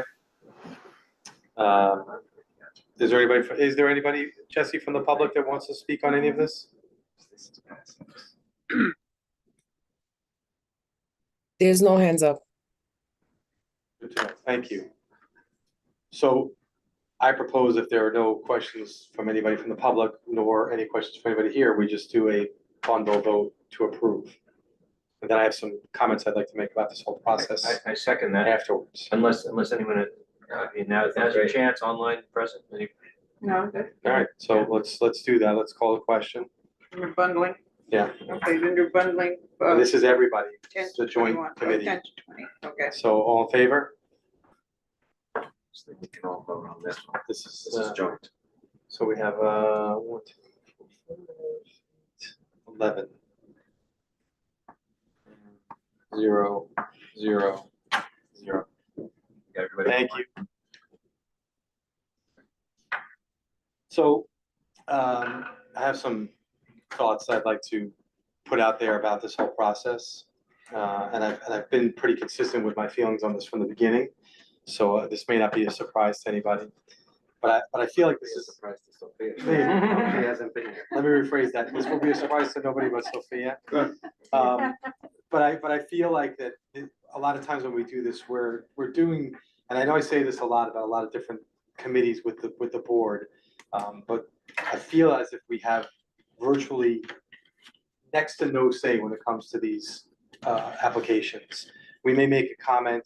We may say we don't like the setup of their chairs or their tables, or that they're a foot this way or that way. But the reality is, the DOT is making the decision on these, and we're advising. But beyond that, I don't know that it's just the best use of our time, because what we did tonight by having the nightlife here, that's things that we should be focusing on more. I feel like, and to do these things when DOT provides access to all the applications, any member of the public can see them. And if they have a question, they have to just go to the website and they can check it out. And if they have a problem or a question, they can come to a community board meeting and bring it up. And over the past couple of meetings, we've had almost none of these instances where people have come to these meetings to talk about these things. So either people are not being informed or they don't care, or it's not a problem. Clear from CB7 website which of the applicants are going to be in our meeting prior to the meeting? I mean, is that easy for the public to find? It's on the agenda. Now, I want to add. It's not easy to find the agendas, by the way. Well, I mean, that's depends on the user. representatives of the institutions that are coming to the meeting to address public issues, is that what we're talking about? Or members of the public who have something to say about these Well, proposals? there's no requirement to be posted like they're for the Right, like used to with the be. liquor license. Before, Yes. it's changed. So that they don't When it do was that Consumer anymore. Affairs, it was a whole different. Yeah, animal. totally different. Much different. Much different. But the dining out website has the plans, the processes, the timelines for the applications. It's pretty user friendly. The Department of Transportation holds public hearings on these applications and receives public directly from the public. So it's almost like, why would I come to the community board meeting to do this if I'm going to the DOT who's then making that decision? I feel like that's not a good use of the public's time, nor is it a good use of our time. It seems counterproductive to me. And now and because of this, the public is going to, if they have an issue, they're going straight to DOT. People have a limited amount of time, and as we can see, they're not coming here to talk about these things. This happened yesterday, and it happens every week, but the board office receives a lot of these applications the day up before the meeting or of the meeting, and so right now we had 11 applications, and hypothetically speaking, they could have gotten 8 yesterday, and that could have been 18 applications to go through. And again, to what end? So wait, did the DOT sent us the application to? They send every Monday, They yes. dump, like, every dump every dump. Monday. Yeah, and there's not really any rhyme or reason to it, but. Yeah, it's just ineffectual. Right, and so, and again, these applications are gonna come, and if we don't get the chance to look at them because they came too late, Well, they're just gonna get waived, like this happened with the meeting that we didn't have because we didn't have a last quorum. month. So I'd like to propose that we change the process, that we amend it to do in-house, in-house approvals unless someone from the committees, this committee, or someone from the public has an issue with it. And they can notify the board that they have an issue, and say. Then we can hear that. And then we can hear them, and we can try, although they're not under any obligation, we can try to get the business owner to come and respond to the comments, questions, or concerns. But sadly, they're not in any obligation to do so, and we can't force them to be here. Is it clear from what DOT sends us when the date that they are actually going to hear these applications? Jessie, can you answer that? No, it's not clear. We find out afterwards, after we submit our application. They'll send us like the hearing notice. To be honest with you, they started at the beginning, then it stopped, and it'll trickle in from time to time. Great. Andrew may know more about this than I do. I also understand that the applicants have to put an ad in a paper, which is a very perfunctory thing, 2 ads. Yeah. And which, I mean, honestly, to me, it's ridiculous because who is looking at those Nobody. little. Nobody's looking at Right, it. so, I don't even read so I, newspapers you know, anymore, which is what I do for a living. Yeah, so I mean, there is a public hearing. I mean, look, we have engagement problems with the public in every aspect of government, all the way up to national elections. But I really appreciate what you're saying, Josh, because there was a lot of inefficiency with this. I mean, look, virtually nobody came for any of these applications, except we got a letter and we had someone from the bid, but it's amazing. We have a long list, nobody's here, right? And no applicants are here, except where for the Smith was nice enough. The cannabis dispensary folks came. Yeah. Well, yeah, that's Liquor license, that's and that was different. That's different. It's very, so Linda, when it comes to OCM, they reach out directly to me, so it's easier. The issue with the way these dining out applications are happening is they're coming in via email, and they're multiple. So like, let's say for example, I'm processing street activity permits, right? We have a whole bunch that happen. There's a portal, and it's easier to track in this mass amount as they're coming in. Like for instance, I could, for instance, Monday, I could get like 8. Imagine putting 8 and documenting and doing all that at once. It's impossible. So and obviously we're only 3 staff members, and I'm the only one that really processes the applications. So it's not the most efficient way. Even like last month, the meeting didn't happen, so we lost out on commenting on all those applications. That's why it's a little bit more effective if it's done at the agency level. Like if there's an issue, for instance, preservation, when they do their resolutions or whatnot, they show up at the hearing, and then they report out on what the finding is. So let's say in this case, if there's an issue with a particular application, we could have one of the members from the committee go and report back. I think that's more effective and efficient than the way it's being done now. See what I would like to do. I would like to compose a letter to DOT saying we need more a notice. We don't need these dumps, and we'd like to be part of the process, because I truly believe that Commissioner Rodriguez does not want us to be commenting, and that does not want us to be part of this process. Well, there are a lot of boards that are not. doing Linda, I have sat in multiple meetings with the community board in Manhattan, and a lot of the community board district managers, assistant district managers have sat down, and we've raised all these grievances and not much is being done. So we kind of got to like work with what we have to push this forward. Yeah, well, we could actually push this forward with a letter and maybe get the letter published and maybe. Yeah, I don't think you're dealing with what the program is. It's an advisory change, and then if there's issues or the board denies it, then there'll be, there's a public hearing at DOT where people can go to. My sense is that, and I think it's part of, if people have issues and they're aware, they'll maybe or maybe not If come they've here. been made aware. But I think if we have them posted on the website as timely as we can, and some way to let the public know, like if you want to come and speak about this is the meeting. And I think you just open up the session and say, are there any comments, members of the public that want to comment? If there are, we listen to them.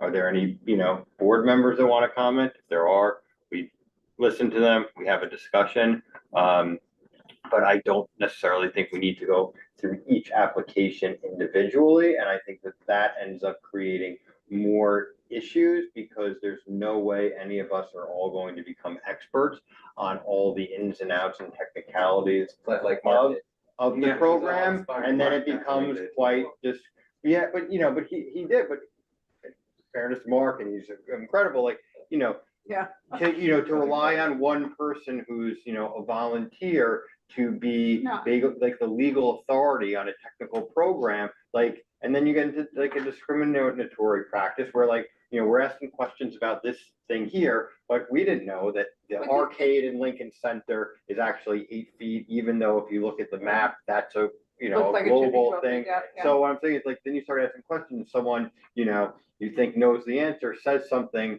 as an opinion, as a fact, but it's an opinion, and then we base that on it. So I think the technical, we don't review like someone else at like engineering stuff. So like if there was something that MTA had to present to us, we may comment on specific aspects of, what are you going to do? Are you going to be working at night? How's that going to irritate neighbors? But we probably wouldn't look at like the engineering plans. I just want to say, I think DOT is intentionally not bringing in the public, and you're saying if they notice, if they're concerned, they don't know. It's how the law was written, right?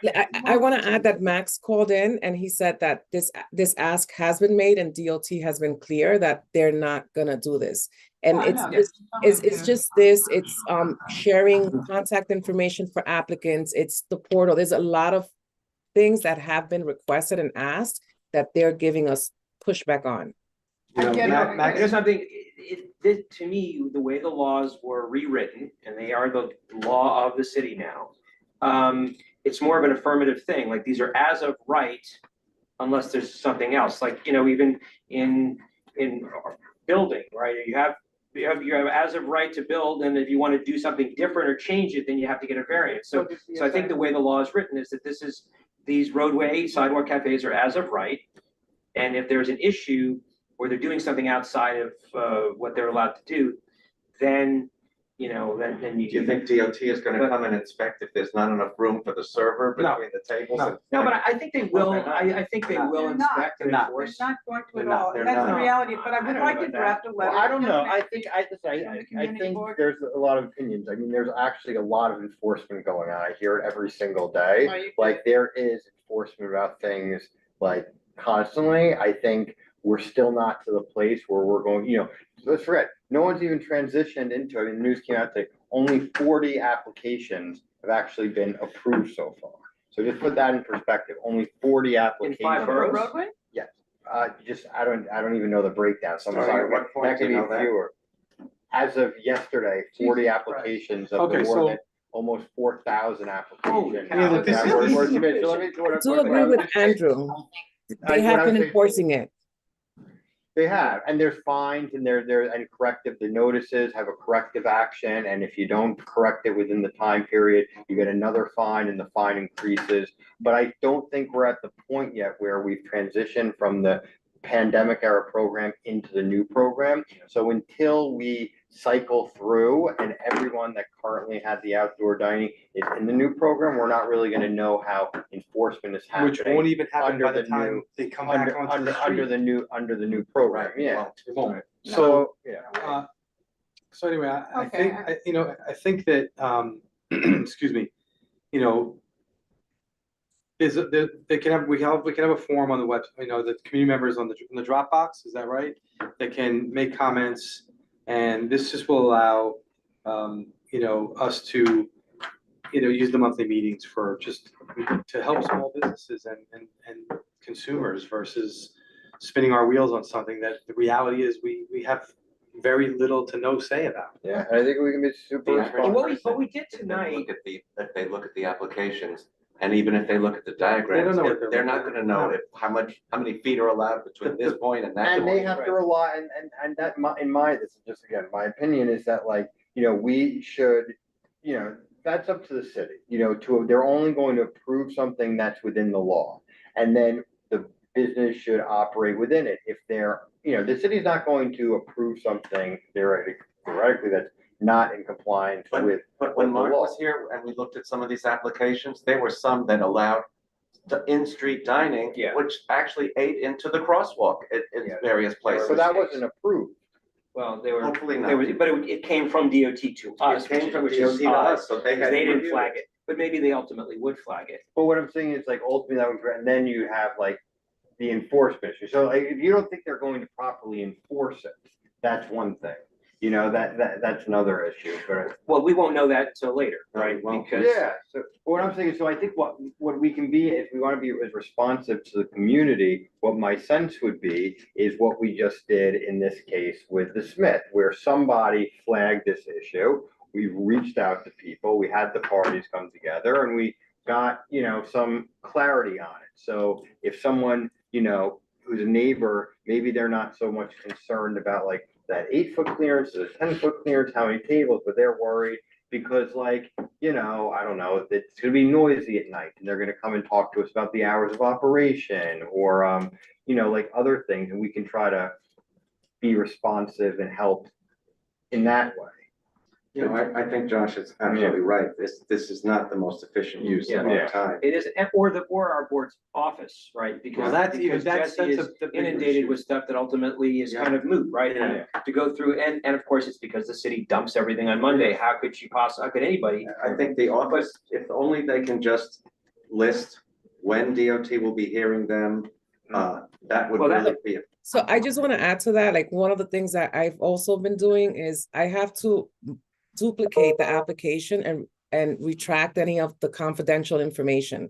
So it's also creating like our storage for our drive was like almost like nearly over because I have regular applications for in-house and public applications as well. So it's the process is internally is a lot bigger than what you guys see at the committee. Many of us predicted this when DCA was gone and DOT was gonna undertake this. We had a feeling this was gonna happen. We had this discussion, yeah. We did. So I was gonna say, my concern, and I support what Josh is proposing here, and then I'm hearing Jessie loud and clear, this is a problem, and I will also say. Because she's amplified. I will say that,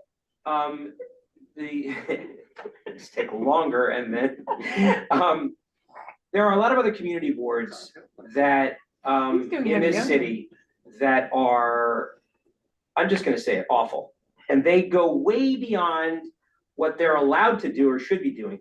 Now, to Josh's point, we're advisory, but by the way, everything we do is advisory. We are never enforcement. We are not. Correct. But what I'm concerned about is I want the community to know that we do care. So I like the idea of just notification, mirroring the DOT site and showing, hey, that's the hearing if you want it. And if you have anything, let us know, flag it. By the way, tonight, however, I will say, notwithstanding all the back work that Jessie did, this meeting was very efficient. We bundled everything and we heard one issue, we resolved it quickly, and we're done. I want to add to Doug's comment. We've had a form up on the BCI website for a couple of months now so we could receive any comments or concerns. The only comments and concerns so far is Max's comment about wanting muffins. No one has submitted anything else other than that. Max wanting muffins, the test mission of Max saying he wants muffins. But what muffins. muffins, yeah. So what I'm just saying is it's been up for quite some time and no one has submitted any comments from the public whatsoever. Right. Did DOT approve Max's muffins? We're working on it. Yeah, but they stood out too far. on the So side. Josh, what are you proposing? I propose that we change the process. Okay. So what can we do to make our district office easier and our own without staff level. right, without taking the community out of the community board and Well, and not- again, I think that we can only provide the information and DOT can only provide the information. We can't make people read it. And I believe that the majority of the complaints or comments we're gonna get from the public are not in the application process, they're in the implementation process. And so then we'll have to deal with it then. Then people will come to meetings. This is just like any bar or restaurant that opens in the neighborhood and we approve a liquor license and they say we're gonna be good neighbors and we're gonna be quiet and we're gonna pick up our trash and we're not gonna be, and we say, great, and good luck to you. And then a year later, people come by and they say, those people at Night Cafe, I'm using a place that's closed, these people are not good neighbors, and so we need to do something about it, and then we can put them in touch with the appropriate offices Right. to resolve this problem. Yeah, it's not even our issue, right, it's right, exactly. And so, Yes. I think that's, I just think that right now, especially again, this is not at the forefront of people's minds. They're not, maybe we're not doing it. They don't have to post, the information is out there. It's there, but it's hidden in a way, in my opinion. Yeah, I think it is. But I think that's intentional by DOT. Oh, it's definitely intentional. It's like they're gaslighting the city, they're gaslighting. So the I just community propose that boards. we remove the amendment. I We'll come up with a agree. resolution. Do you want a How do we- resolution? How does Jessie get not, tons of info on their computers from DOT that is basically not useful?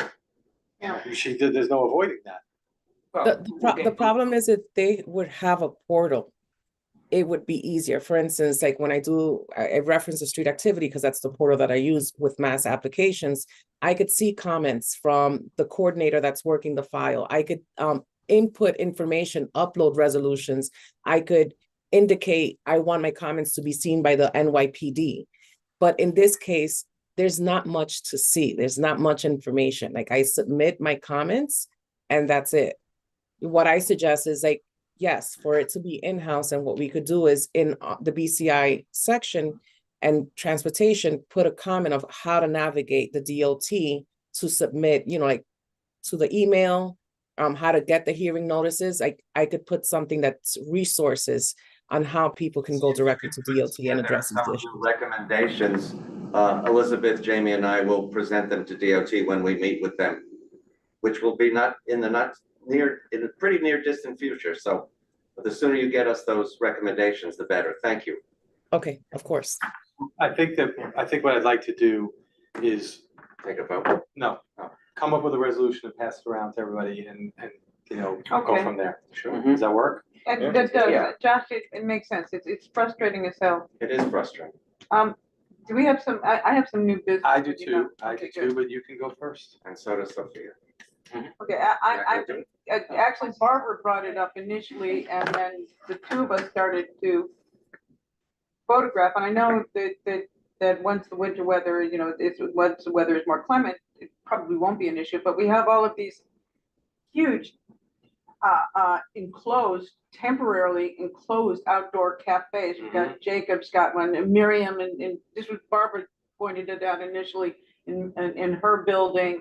I got body slammed in front of on 74th and 73rd with people trying to walk around it because the restaurant on Amsterdam Avenue between 73rd and 74th Street on the east side of the street also has one of these humongous enclosed, temporary sidewalk. I would, yeah, Barbara? Sorry. Gail is actually interested in this, and I have been sending Gail photographs. I just stopped. I sent her a whole batch of them. So I don't know what she's gonna do with them, but, you know. I would look if you could find out, I would imagine many of those that are on the sidewalk that are enclosed have been receiving violations. I would bet. Yeah, but they still have them up, that's the point, and I'm a pedestrian, as are you, and walking by them and getting body slammed is What do you bullshit. mean getting body slammed? I mean, I'm telling you, I had kids walking by, I was coming back from dinner, and there was no space, there was no. But what would space be on the the- difference? Right, that's Take it what I'm, down. that's what I'm wondering. So I don't understand what this is, because if you're, So the you take sidewalk them down. cafe, it should be, unless it's creeping, unless Yeah. it's leaving less clearance that's allowed, Leave so if less it's an clearance 8 than foot is or allowed. it's 8 feet. Yeah, because if whatever's enclosing it is only enclosing what is. Not out. Yeah, not out, a permitted sidewalk cafe, it wouldn't But be any They're different extending than. beyond that. Okay. It's whether. So we're talking about. The plastic windows, it's completely That's different. enclosed. Right, so we're talking, Yeah, but I'm just. Well, Barbara, I'm just saying- okay. sorry. No, what I'm saying is that there's like a few different things here. One, number one, the sidewalk cafes are not permitted to be enclosed. Right. So if they are enclosed, that's a violation, and I know that DOT is out there issuing these violations. Whether or not these places have received them and what their response has been, I don't know.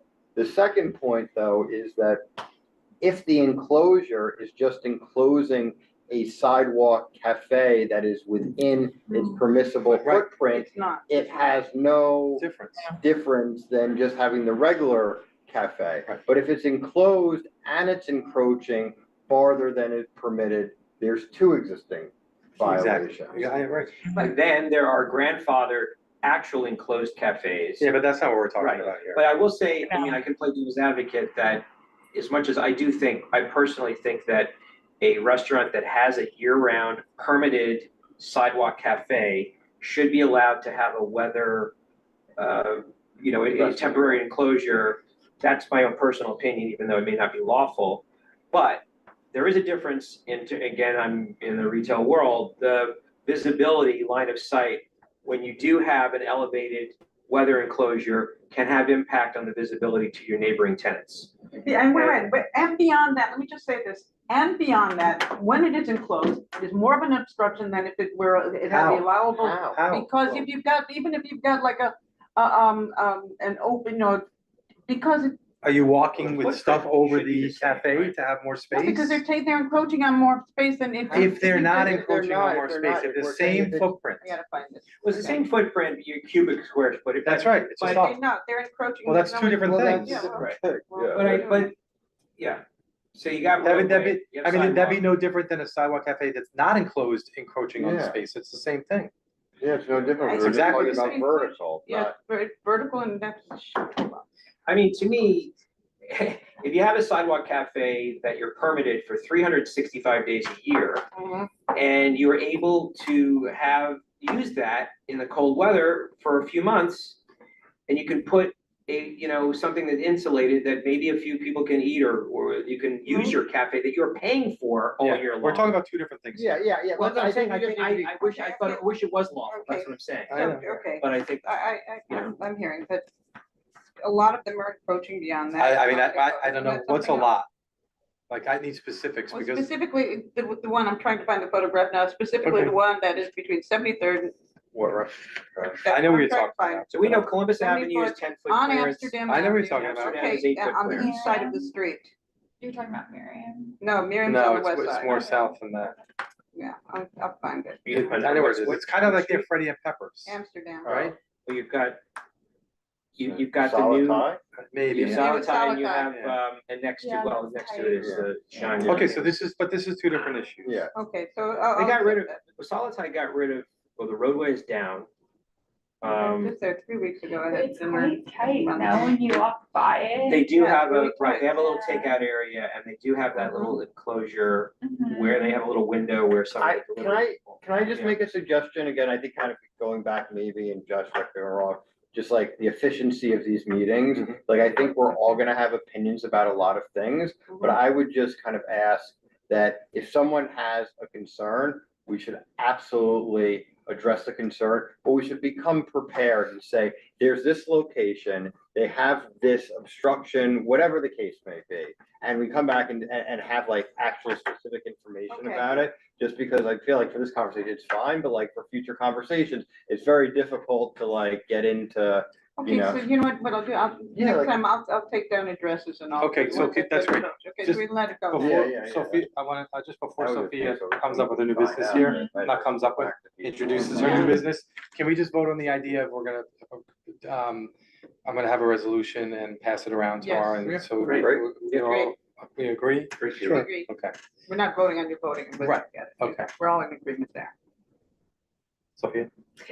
Yeah, sorry, I'm trying to share my screen, but, so I mean, I have my deck pulled up, but I think we're talking about very similar things. Same thing from last night? Yeah, Oh, yeah. This is so- the carriages outside of, yeah, okay, that was, Yeah, so I'm just like, I had a few examples of really congested sidewalks, so like, here's the JCC, they have strollers, bollards, barricades, and then a cafe sign as well, so Want to make sure people at home can. yeah, unfortunately, they Can you can't, share because I screen? can't, I No. wasn't able to share my Oh. screen, but, I'm gonna promote her. Give me a second. thank you. You've been promoted. Congratulations. I know what- Congratulations. Does it come with a raise? Yeah. A gold watch.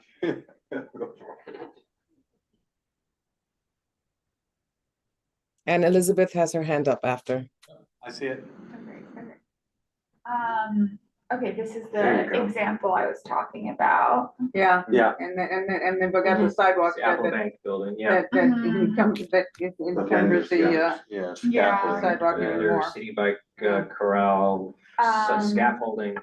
Yeah, so, and then last night we were talking about if we could move the vendor to 74th Street or to Broadway. I guess my question is, because the examples are many and like we've discussed it, like how do we solve this and how do we do anything about this? Do we send a letter or? Well, I think each one's individual, like, I think you know, the A-frame sign, like, I think most of them are, they're either violations of current laws that just aren't being enforced, or they are within the guidelines of what's permitted, and I'm just using you don't like it, you know, which would be, you know, you need a change in law or you need something. So I think we need to look at each one individually. The A-frame, I think, has to be within 3 feet of the facade of a building anyway. So the fact that, you know, it was not there. You mean you're talking about the sidewalk shed? No, sorry, for the. It's like in those front of the sandwich JCC. boards. Oh, yeah, those can't be there anyway, so. So that I think has to be within like 3 feet of, I'm not 100% sure, but I think. Was there any, so did you come up with it? Because I know we were emailing about this, about the strollers outside of. Yeah, Natasha so- had sent an email about. Right, so I didn't do any more research, but we were talking about the difference between, just similar to the Smith, like there's some private property. And like, we're looking right now to JCC, right? And you've got obviously a lot of carriages there. I think it's gonna be easy enough to find out what part of that property is New York City property. By the way, those bollards, in case you didn't know. Are safety. They are safety, but it wasn't the JCC, it was the Department of Homeland Security that required those bollards, just so you know. That was a mandatory instruction. But, yeah, and so on the other, on private property, like the, I guess it's the school daycare on Columbus Avenue and 79th to 80th. If the strollers are on their property line, I don't think that is a violation. Can I be a little bit of just a contrarian for like a community board member, it's kind of the opposite? And this one in particular. So you're gonna be the J. This one? Yeah, I'm gonna be the, actually, but this probably isn't what Jay was, actually, I don't know. Point, counterpoint. But, Don't do the J. but like, and just this one, you know, it's like the JCC. Those are baby strollers of families that live in the neighborhood, that do so much about the neighborhood. No, like- but what's called Yeah. called out is the A-frame, it's not the. No, I know, well, no, because someone Sandwich was board saying there. about, no, I'm saying, so like that, you know, I don't know, and I don't wanna give like the office more stuff, but last night I kinda left that when I was saying, you know, we were talking about public members, like kind of what we need is interns, because what my sense would be to a lot of these things is like, it would be great, and I don't wanna give Jessie and the team more stuff to do, to like, be like, oh, here's an intern, like, this is a job, like, can you reach out to the JCC and say, hey, you know, you're not really allowed to do this, could you just move it? I feel like there's probably a lot I can of, do that. oh, yeah. Yeah, but wait, we got Move it to where? You know, well, no, the A-frame. Oh. Wait a minute. Yeah. You're talking about the side, you're talking about. No, I'm the- talking about, I'm just talking about the sandwich board, yeah, it's But called the my A-frame. main question is like, do we have the jurisdiction? Like, No. can I go to Jacob's Pickle and be like, you need to keep your door Nope, closed? we do Okay, not, and we've okay. gotten in trouble over They're the moving. years Oh, yeah, we got before. it. I was just No. thinking about George. Yes, I was thinking about George, may he God. rest in peace. We do not have enforcement, He and got it can thrown get off very the ugly board. very quickly. Now, Yeah. we can call it out to the Yeah, but he got city thrown off the board for. Can we not say, No, but that, that don't- A-frame is We absolutely. definitely could not tell the JCC, you must remove something. No, That but would I- definitely no, be a wait, wait, non-starter. But I must say, that's an obstruction, there's no, that's not legal, that's not even safe. If in a windy condition, that thing's gonna get blown, but it's obviously encroaching upon that 8-foot. whether it's legal or it's not legal, at least from my, it defeats the point. What I'm saying is, like, if we had some person or people that are, you know, that are working, you know, with the community board, I'm not saying that they go out and they move it, or they tell them they have to move it, but they say, hey, we are from the community board 7, we've received some complaints, this may not be according to the rules, you may be in your legal right to do this, but we've been receiving complaints. It would Can you be a be nice compliant? neighborly Yeah, that's thing all. to do, and I think You a say lot of six the on- things like this, No, it's and not that we. they may not do it. We, Barbara and Elizabeth have their hands up, Yeah. so let's go to Elizabeth first and then Barbara. Let's go, oh my goddamn. Yeah, I just want to give props to Sofia for bringing this to both committees' attention. And I especially like that she's identified sort of specific blocks. So when we go to DOT, and I think this touches upon your point, Josh, a little bit, that like we can go with specific concerns, right? And my understanding was, you know, Andrew Rigie, that I remember when like the committee BCI, I used to be on it years ago, and we used to actually like go, Linda will remember this, we used to actually go and do exactly what you're talking about.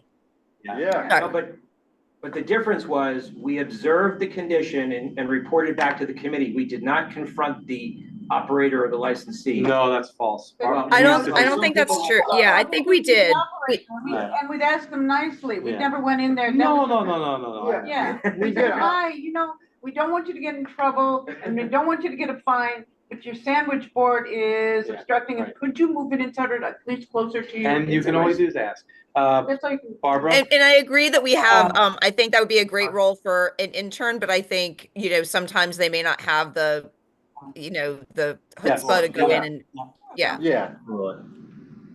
So that's it. A-frames are illegal in the city. The only sign, No, they're not, they have to be within 3 feet of. no, it's not supposed to be an A-frame. It's supposed to be a flat sign that you could have propped up on your exterior, but an A-frame is actually illegal. But can I just ask, we're throwing a lot of these things out, and Barbara, that's really good to know.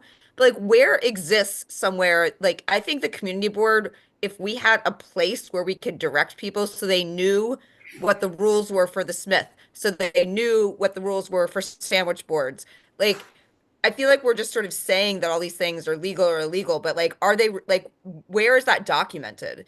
And I think the public. They're all sections, yeah. There are sections. Elizabeth, we used to have. Well, DCA. I could tell you that when I ran the Columbus Avenue bid, my merchants were violated all the time because of the A-frames. But like, where is that? Like, I don't think it's the community board, like us saying, like, we're gonna go out and like. It was a DOT thing, and it was Right. very So arbitrary. again, I think that's something I really want to hammer home with Colleen when we meet her is, and Ed Penkar is like, this is, it would be so easy for us just to go to these community members and be able to be responsive to them with like, here is why the Smith is allowed to do this. Here is why this sandwich board cannot be there. Like, that's what I feel like we're sometimes missing as a board is that like definitive, like factual information. And that's No, all I wanted to say. So I'll. Yeah, we should have the facts, absolutely.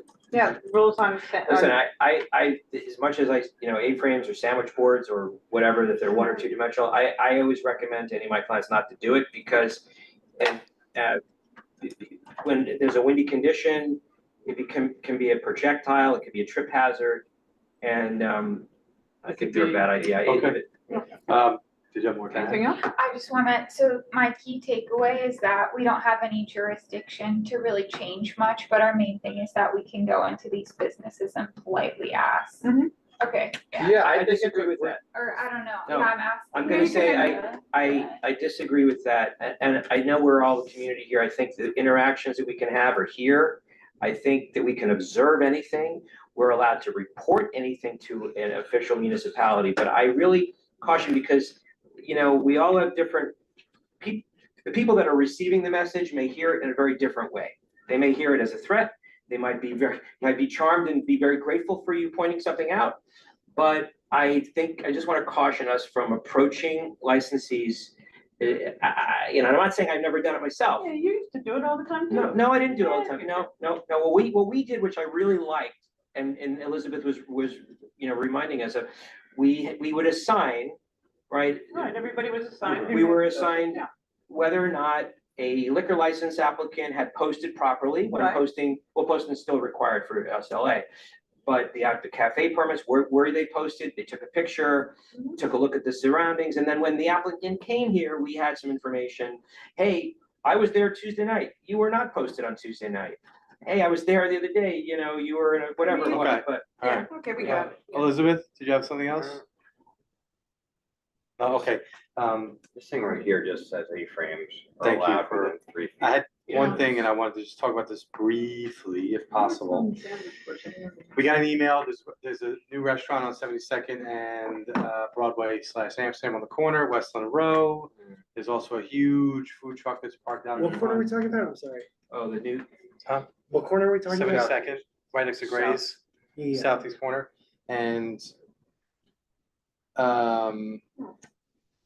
anyway, let me just briefly, if I can. They have this food truck that's parked out. It's kind of impeding on their business. It's making, the generator makes a lot of noise. It's not a small food truck. It's a very large, it almost looks like an RV. On the Broadway side? No, 77. well, it's on the corner. It's like On the next to corner. Gry's. It's where Herman's used to be or whatever, Okay. you know. Yeah. If I can. And so what's happening is it's not allowing people to, you know, it's blocking the view of their brand new bar restaurant, first of all. The next issue is making a lot of noise from the generator that's inside the truck. At the end of the night, when they put their garbage outside, they're moving the garbage because it's in front of their truck, which is there 24 hours a day. And so they're moving it away from where their carting company is picking it up. And then so they don't see it because it's not where it's supposed to be. So it's not getting picked up. And that leads to obvious issues. Violations. Yeah. And if the truck is there 24 hours a day, the street is not getting cleaned either. Correct.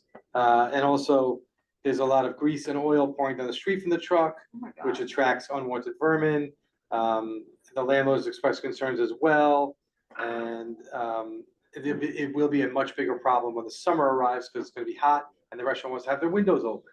But they're going to be kind of not able to do that because of the noise and the odor from the truck.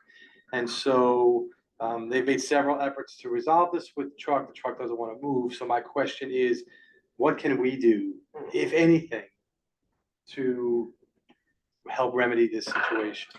Because the truck, Maybe this is an SBS.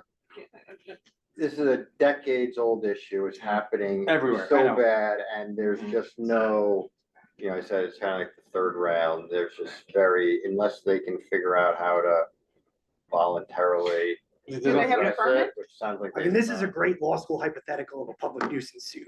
Yeah, If right. I was advising this business as their attorney what to do, I'd threaten a public nuisance suit based on all the various factors they let out, but that's a private remedy. You know, as a And- public body, go And ahead. if this is actually on 72nd Street and the M72 bus gets the ACE cameras, they will be getting hefty fines. I think it's all in the the parking time. lane. It's a parking lot. Yeah, they're parked. So it's not in a movie. No, it's not, no. No, he's probably, I mean, they probably may be in compliance with DOT? the rule, It's you know, just- for mobile vending, you know, truck laws. 24 That hours new- a day cannot be in compliance. The street No. cannot. Yeah, they're I mean, required to that move may- at some point. That Yes. new bar, by the way, I feel badly, that was vacant for so long, and now it really is a Nice nice spot. place. Yeah, They did really a great nice. job. They have historic pictures of the city, and they're open late. They've got, you know, food.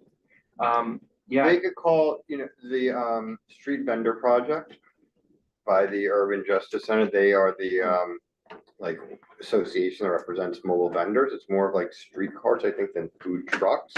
But whether, I don't know if they're a member, they could maybe help. I know that they've helped like. I mean, it's possible that the nightlife, Yeah, I'd say to Jeff, I'd say that. I mean, that could be an issue. If they're there 24 hours, it certainly is, certainly. Yeah.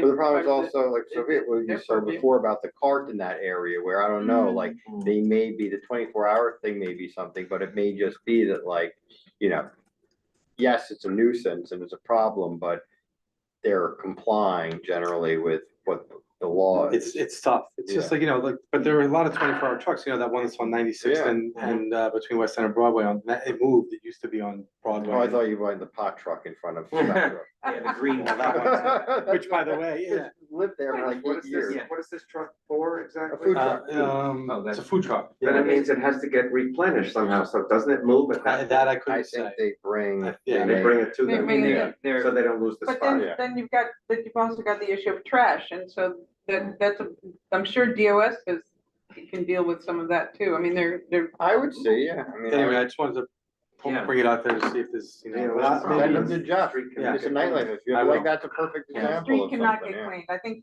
that's another one, That's it's right, it's DOS, so it's. But I'm gonna email Jeff Yeah. and Yeah. just say that we're having this issue. Can you help out with this? Dan, Good idea. what a great thing to have. Anybody else have anything they'd like to? No, community call, you wanna get. I just say I really like that idea, and I heard Doug's point too, but I feel like it's a nice community where I think one of the things we're talking about, like what we can do outside of just like reviewing applications. Yeah. I think if we could figure out a way, there's an appropriate, polite way just to say like, hey, we're the community board, here's complaints that we got, we just want to make you aware, even if that's just what it is, it's just giving them a note, just Yeah. giving Hey, a notice. by the way, Yeah, So they're aware they're not being ignored on those things. and we're being responsive to the community. Yeah. We don't have enforcement powers, but we'll let people, and maybe they go like, oh, like we didn't realize it, or someone new just started the cafe. And this day we had so many strollers, we usually put it here, but this day I don't know if that's true, but like, there's so many strollers there that like the new person put it over there, like, who knows? I do have one last bit of new business, which is that I've announced it at full board, we are working to schedule with the Manhattan DA's office and the 3 local bids and CB7 a trespass affidavit training. This is gonna be specifically for